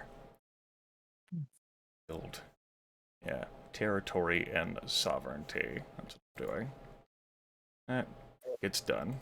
We'll decrease territory by 1. Treasury can go up by another 1. Alright. It's treasury of 5 now. Influence of 3. And Missouri Leader Theor is absolutely going to be doing this, and I will be spending a point of Draconic Essence, because this needs to get done correctly. That will be a total of 10 dice on this. Micromanaging. Micromanaging. Not good enough. Oh, lots of 8s, 6s, 10, like 1s. Stuff gets brought in. Stuff gets got. Good shit. 8s are not bad. It's excellent. But it's just, I mean, I guess it's just not what you wanted. Like, more. Yep, that's decadence right there for you. Alright, I'll decrease my treasure by 1. Decrease my Draconic Essence. I'm down to 1. Make note of that in my log, but I don't forget that later. Okay. You know what, Grimith? I feel like you didn't take one for this, but I feel like the whole do it right the first time. Yeah, I want only perfection. I feel like that's worth 1. Like you invoked, but didn't. Yeah, I have not been invoked since I helped clear out the silver mine like 25 sessions ago. I think this is a definite. Alright, yeah. So that balances out then. So, back to, I've lost a point of treasure. I'm at treasury of 4, influence of 3. Misery Leader Theory is gonna help. We're gonna try this again. We're gonna send back that shit, and we're gonna get some better shit. And I'm still here, and it's still no effort wasted, so we'll spend a point of Draconic Essence. We'll be at 9 dice. Instead of 10. We'll do it again. Damn it! Triple sevens! Might be worse. Not bad rolls, but just not good enough. That's right. Misery Leader Theory gives up for the year, easily defeated. Construction's underway. Yeah, perfections. Like this is, it's what it demands, and it's like, well, it doesn't get done this year. Well, it has to get done at some point. She has time. I get the feeling where those like terrible brides for weddings. It's her big day. Everything's gonna be perfect. Right. It's like, no, it has to be made out of this, and Nova Cree's like scratching like his head, like, we don't have any of that. Sorry, Leader Theory, like, well, we're gonna have to get that shipped. Like, no one ships that on the sea. Like Ivory napkins, Nova Cree. I need blood obsidian for the walls. What? How is it so hard? Well, you're going to have to find someone who will ship that on the Sea of Fallen Stars. We don't have a harbor here. Well, then we're going to erect that now, aren't we? We don't have a workforce. Well, then we're going to have a shantytown here temporarily to house the workforce, to gather in the harbor, to unload the boats that have my blood obsidian and adamantium now, aren't we? He's like, sounds like civilization. Oh my God, you look at this as like this. Well, we had to have shops for them to spend their free time on, and if not for the circus, they would get bored and leave. It's like I'm playing a game of Caesar or like Pharaoh or something. And like, you're my city builder. Like, your mission, my pharaoh, is to build a glory of Milan, grand temple. Yeah, we'll give it one more try, just with the 7 dice instead. Like, okay, so now that we know these steps, as I will not be spending another point of Draconic Essence. 9, 6, 5. We have. These rolls are good. That's just it, though. They're not good enough for this fucking dragon.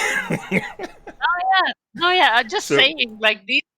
We can only dream of these rolls normally. No, perfectly fine. So this year, we've imported a lot of different things, and we've erected the infrastructure for like people to live in which when they receive the correct materials, they will begin work on the temple.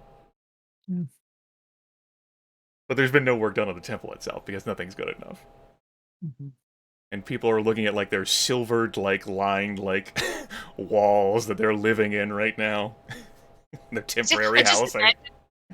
Whole shipments come in of material, and then she looks at it and is like, "No, that's not right." And everyone's just thinking about, but the price of importing that, like, we're in the middle of nowhere. No one ships here. And the dragon goes, it's not good enough. No, Millar wouldn't like those walls. Just get on it. It's like, what? Very picky. See. Yeah, if weird enough, all these druids are fucking, Thing is, wrapped it's something like I want it made of wood, but not wood that's ever been like logged. Yeah. Like naturally, like not rotten or bad wood, but naturally sort of sourced. Yeah. Good timber, Yeah. which doesn't happen often because Right. Look at this finest quality wood we've imported from the north. This was logged. Someone chopped this down. Is that a problem? It's a problem. I want you to go back there and kill him right now. No. But he's in. Of course, if he's our leader. There's a lot of festival sacrificial burning of the heresy logs. No, The heresy logs. Heresy logs of wood. Oh.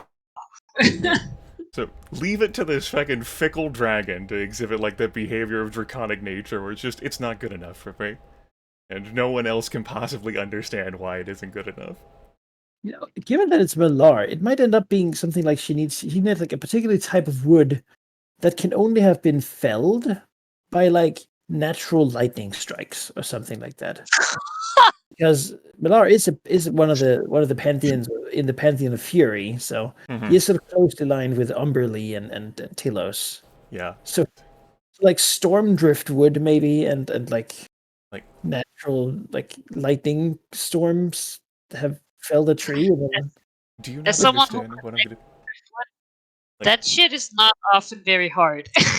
Like I'm going to be making this altar out of something specific and nothing you have shipped me, and like the logistics of like the company here is like, well, okay, we're gonna need another year, and she snorts dismissively. What is time to a dragon? well, I mean, I guess the merchants are gonna have to pay some more. Like, well, it's not really my money. She just like flies back home, leaving. It's true. Ironically- Squeeze the people and squeeze the road. Yep. Go to the treasury, buy stuff, and then Ironically, small villages have started to build around the new temple just because a lot of materials are no longer used there that seem to be... My headcanon's that Novagree's gonna grift all this. Like, well, it's not being used, and he's gonna find a way to, like, just make an incredible profit off of, like, reselling it. Grease Tower. There you go. His tower could be made out of all of the 9s and 8s. That scene when you go to to Orthanc, yeah, Lord of the Rings movie, just like zoom off this massive opulent tower with spikes and everything. Oh, I would love that. Gaze out of the It'd probably be this patchwork of a tower with like marble walls and obsidian walls and just 17 different materials, but none of which were good enough. I look forward to the adventurers raiding Novagree's tower later, and it's just like, what is all of this fine opulence here? Like, my word. It's like the next tower.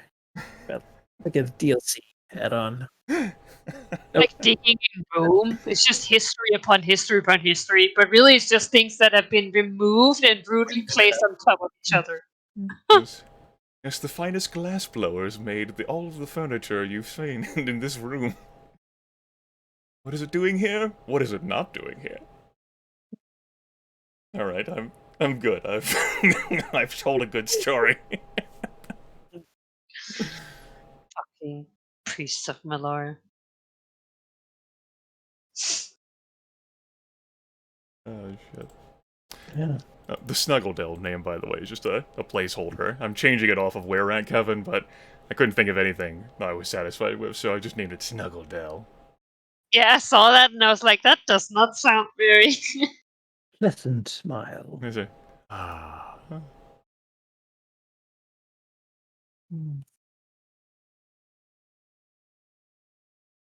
Yeah.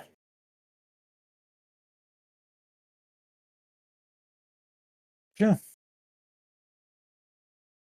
Then, if you have nothing else, we will move on to a future thing.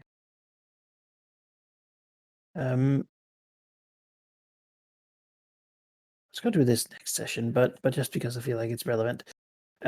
Sheep. I'm gonna have to give you some more to work with. Please, no. The people in the Cult of the Dragon here. Will I don't know token form yet, but one of their people will try to approach the dragon at some point when he is, not otherwise with anyone. There's certainly an opportunity. Velignov goes back to his thinking spot. My lord Velignith. House. May the Dragon Mother be. May the Dragon Mother's blessings be upon me as they are on you always. What is it that you want? I wish to inquire as to your relationship with the wizards with the wizard who stays in the depths of this place.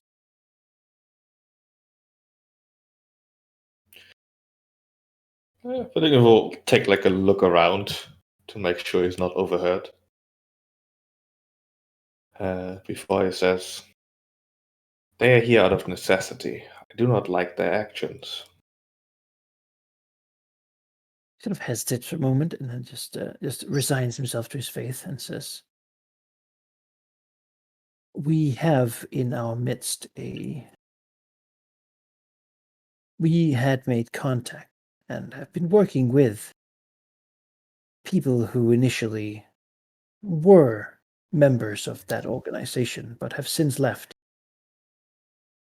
We believe they are hunted by their former kin.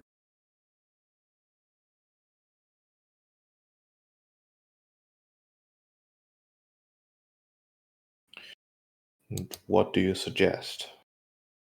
If it is your desire, we could turn them over. Or if not, perhaps some further cooperation could be done. They are desperate, Lord Willingness. They wish to do whatever they can to survive, and some of them have grand plans. One believes that should he aid in bringing forth the power of the Queen, then she would surely smile upon him and perhaps aid him in ridding his homeland of the necromancy that's taken it over.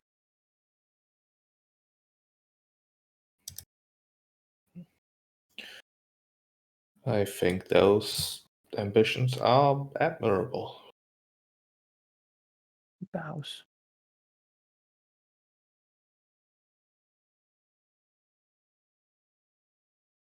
They are very skilled in their arts. Certainly. Then we must tread carefully. I will make sure to contact them and perhaps suggest some cooperation. Yes, I think you should. Bow again. Of course, great one.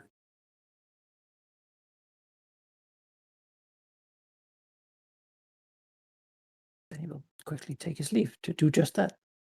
All right.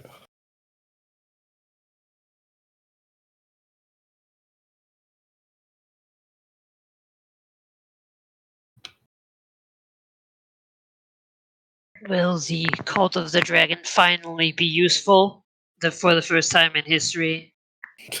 I don't Find know. out next time, maybe. We'll see. I'll wait until see it. Yeah, well,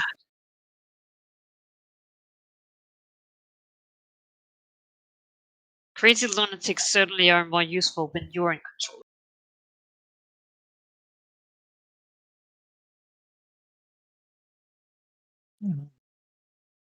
they came to the mountains and then their leadership sort of cracked in some way.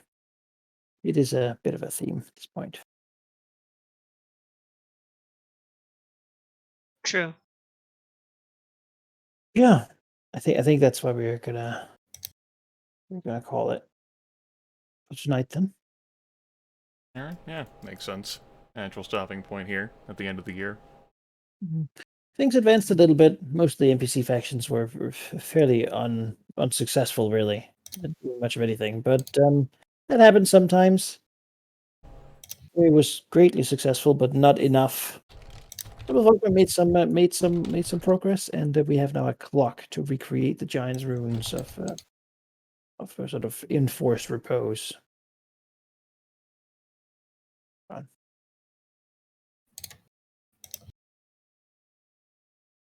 Yeah. Yeah. What a time. Yes. What a time. I'm tired now. I do like the Thayan Master Wizard as an NPC. I only regret that the whole Thayan thing forces us to be enemies. He doesn't know exactly what's going on. Obviously, otherwise thing is, when they're sure, you'll know, right? Because Yeah. at that point, go to their master, and be like, "Hey, we know exactly what's going on. Just kill these guys, and you're done." Then that would be the thing. But right now he clearly doesn't see this as an entirely antagonistic relationship. You know what? I'm not entirely sure what's going on either. But I might be willing to sell out my fellow dragons if I just keep getting treasure from Thay. He's wealthy. I think he's powerful. They have recently had a nice purge of leadership that leaves them with far more resources than they actually need for their own people.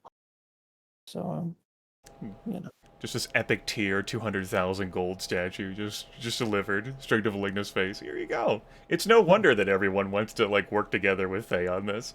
yeah, they knows how to give people, but yeah, it's a significant thing. I mean, there might be ulterior motives with it, but that's probably honestly. What? I'd never even considered that. Yeah. Thing itself, though, exactly what it says in the tin. Gross. It's like a lair item. Have all your dealings around the statue for big benefits. Let us talk by the shrine of Tiamat.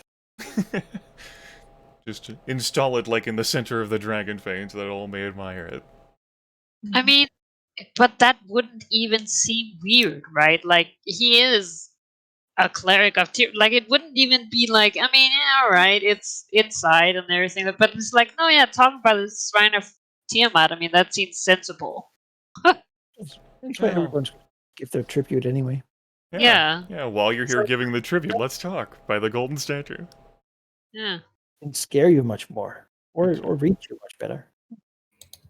We had a visit from Ankle Spark that sadly got overshadowed a bit the next visitors, but Yeah, I enjoyed that interaction. It was nice to actually have Valignus have some amiable dealings that he's wanted to do with dragons.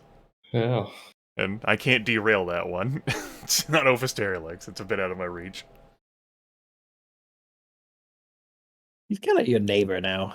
But it's probably going to be the kind of neighbor he sees a forest. He doesn't care about that.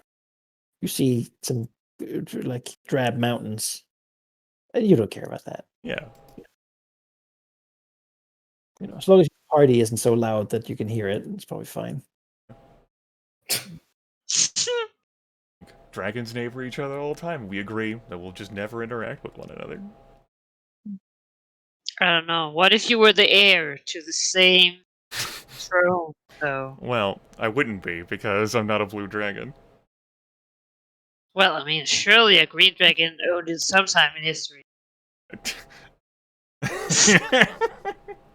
You're trying to draw some bizarre hereditary lines here, and I don't care for it. I'm pretty sure all dragons believe that they're the natural.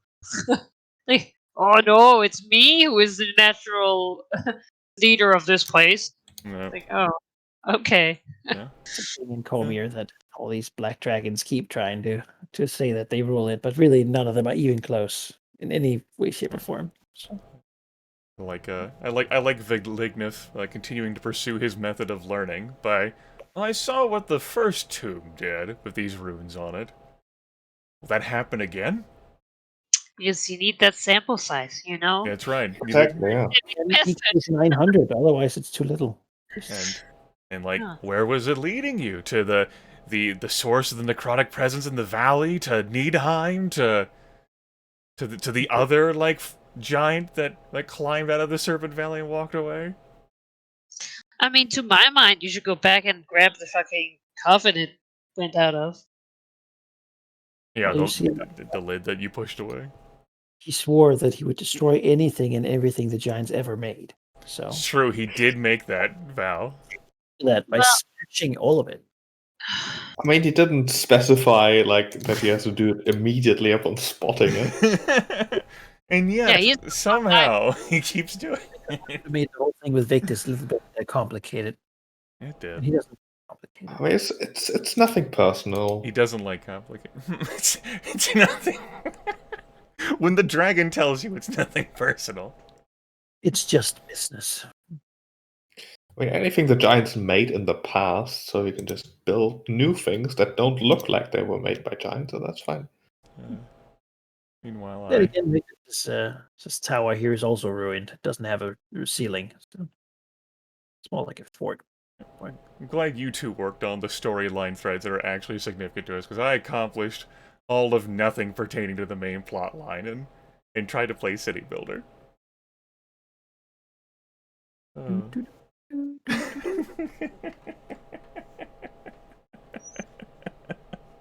What do you do? Work.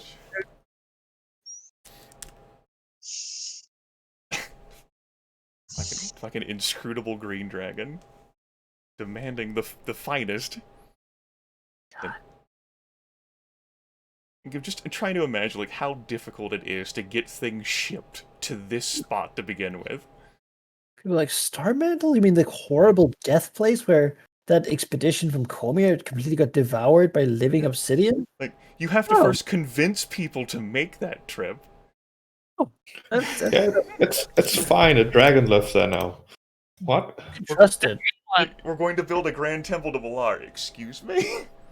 It's the kind of thing where you get payment up front and you send your people, but not yourself. You know. Yeah, I'll send someone there, but you better pay me now. And you know. Maybe that's where a good chunk of the money went, and that's why we didn't get tens. I had to convince people to actually make the trip. Yeah. Which means word will now spread that Darmantle is no longer covered in blue flame. Yeah. That's where you have to convince people that taking the money and not doing it is more dangerous than going to Starmantle, the cursed city of the Spellscarred. I can't take that approach. They're too far. It's such a hard task, just getting them to come. And now I need them to come with, wood that's only been felled by lightning strikes or some other sort of asinine thing. Say there's a certain level of money where that no longer holds true. If you spend, 2,000 gold pieces, someone might scam you. You spend 100,000 gold pieces, people might think that you're too big of a deal to really want to risk it. Yeah. If you have that kind of money to throw around on weird wood, then you probably have the power to back it up as well. And the way I figure it, anyone who's concerned about me would love if I spent the next, 10, 20 years on this task. Hang out in Starmantle. So that no one has any interest in that. It's not even the Spellscott pilgrims. Yeah, eventually they would have loved to go to Starmantle, but it's in the middle of the Goldmere Forest with hostile druids everywhere. It wasn't really accessible to them. And the ones that did go here just turned to weird crystals. So any of my enemies consider this a net win. Just let her waste her time. Just well, not any of them. Banquet worshippers are definitely not happy with the new alright stronghold. Yeah. That's the opposite of what they. Yeah, but it's better than a city covered in blue flame. That's where I have them. Yeah, they can't argue. That's right. And that's why I think I get to skate at least for a little bit. And they'll forget. Well, I mean, they need to find another big cat before they can really do anything. Meanwhile, Cormyr, that expedition could have wreaked havoc all over a wrecking ball. I had not foreseen the purple worm doing this. I'm so glad. They don't have they need supply lines and they also need to justify their actions to Erebor and Priapurl and Easting and Posker, the cities over here they're here to defend them ostensibly. And so, well, are they really though? They are. Yes, it's the deal. Some of their people are from there. So it's a joint force. Yeah, they brokered an alliance to make that joint force. Yeah, but I mean, they also just want to be here to be here. They do want to expand, yeah. Yeah, Worm makes it difficult, and YOLOing your whole force into the worm seems like not a way to do any of the tasks that you exist to do. So they sort of have to be able to just, you can have a skirmish. You can try to get rid of it in smart ways, but if they fail, you can't just like do the human wave tactics or whatever. The purple worm would love the human wave tactic. Just send them in until it dies from stress. Like it's not. We'll cut apart its innards for sure this time. It's not the Chimerian way. I suppose Sembia would do it, right? They would be like mercenaries. Just feed yourself to it until it dies from getting constipated. Let's see if that works. We'll pay you after, and then. On the flip side, Cormyr then focused its efforts on Tazir, and Cormyr's just had a they might be kicking Sembia's ass, but in this actual game, when you make these rolls, it's just tragedy after tragedy. You actually get to throw down on this map. I'm good at rolling them up against each other. I mean, things might turn out differently than they're supposed to, one way or the other. Sembia with a heroic victory. Yeah. Crushes Cormyr, takes over the whole place. Cast their eyes south now. Oh no. Drop their greedy hands with the money. Yes, the gold. Withdraw all their financial support. Pay new Spend mercenaries. hiring all the Grand Mercenary Guild and paying all the different gangs to join up. Fusing the ex-Centarum with the Red Banner host. And Oh no. Yeah. Good work, you two players. Hopefully next session I'm actually a worthwhile and positive contribution to the roleplay.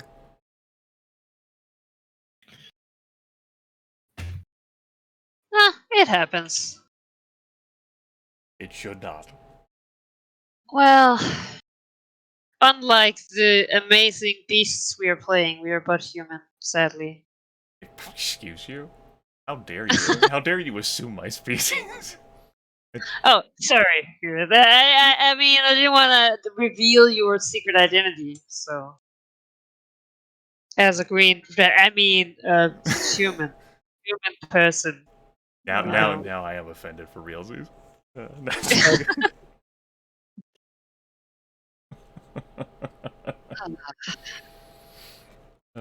And hopefully next week, Sheep's internet situation will be fully resolved, and I won't have to broadcast this game anymore. Yeah. my God, that has been a roller coaster. I mean, it's gotten better. I actually had a few disconnects this evening, but they were short enough that they didn't actually kick me off map tools. Yeah, I didn't actually notice. Okay. I did drop off Discord a few times. Yeah, it's a good thing you didn't broadcast then, like you thought, because that definitely would have hiccuped. Alright. Next Friday then, we That's the plan, yeah. keep getting to work. I mean, yeah. Alright. Talk to you all later. Yeah. Enjoy your rest. You too. That was a bad session for me. A younger Grimith would have handled that much worse. And there is video evidence of me recording sessions where I handled things poorly. Today was not a strong day for roleplay for me. But I'm glad it got resolved. That's a comfort in role-playing with folks that you've known a long time.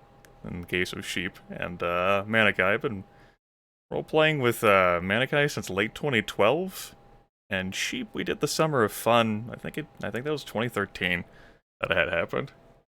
So there's a lot of wiggle room for people to tolerate folks, and they're pretty tolerant people anyway, as opposed to the rude person that I am.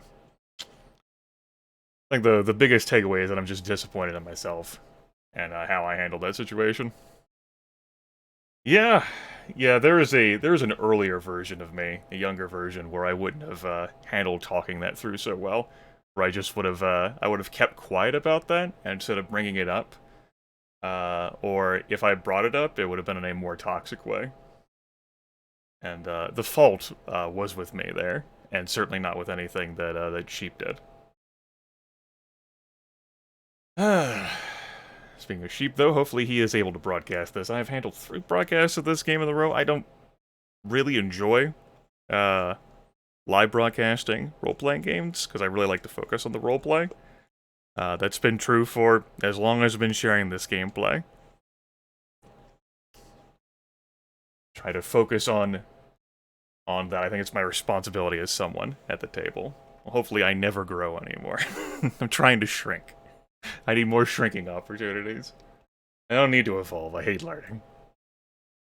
That'll do it, though. 85 sessions in, this campaign has gone over 2 years, and survived a number of hiccups along the way. I'm, pretty amused with, actually being compelled there, albeit it was a self-compel kind of guy role. I have not gained a point of Draconic Essence since the end of session 60, and it's currently session 85, when Sheep compelled to help, clear out the silver mine, which, of course, he no longer possesses. It's now held by Thunderhome. That was nice. And I didn't just vomit out 10s, as has been seen before. I vomited out a lot of good stuff, because I had a bunch of dice. But, the pair of 10s that came up was in the acquisitioning of resources for the 1 roll, which did not happen 3 times. So it's a continuing plot thread, and I like the story it tells of the unreasonable dragon, and her minions and other individuals just trying to work with her demands. Like, how the hell do you satisfy this dragon? Somehow. She doesn't need this done now, though, so just got time. Just wait. Have a good think.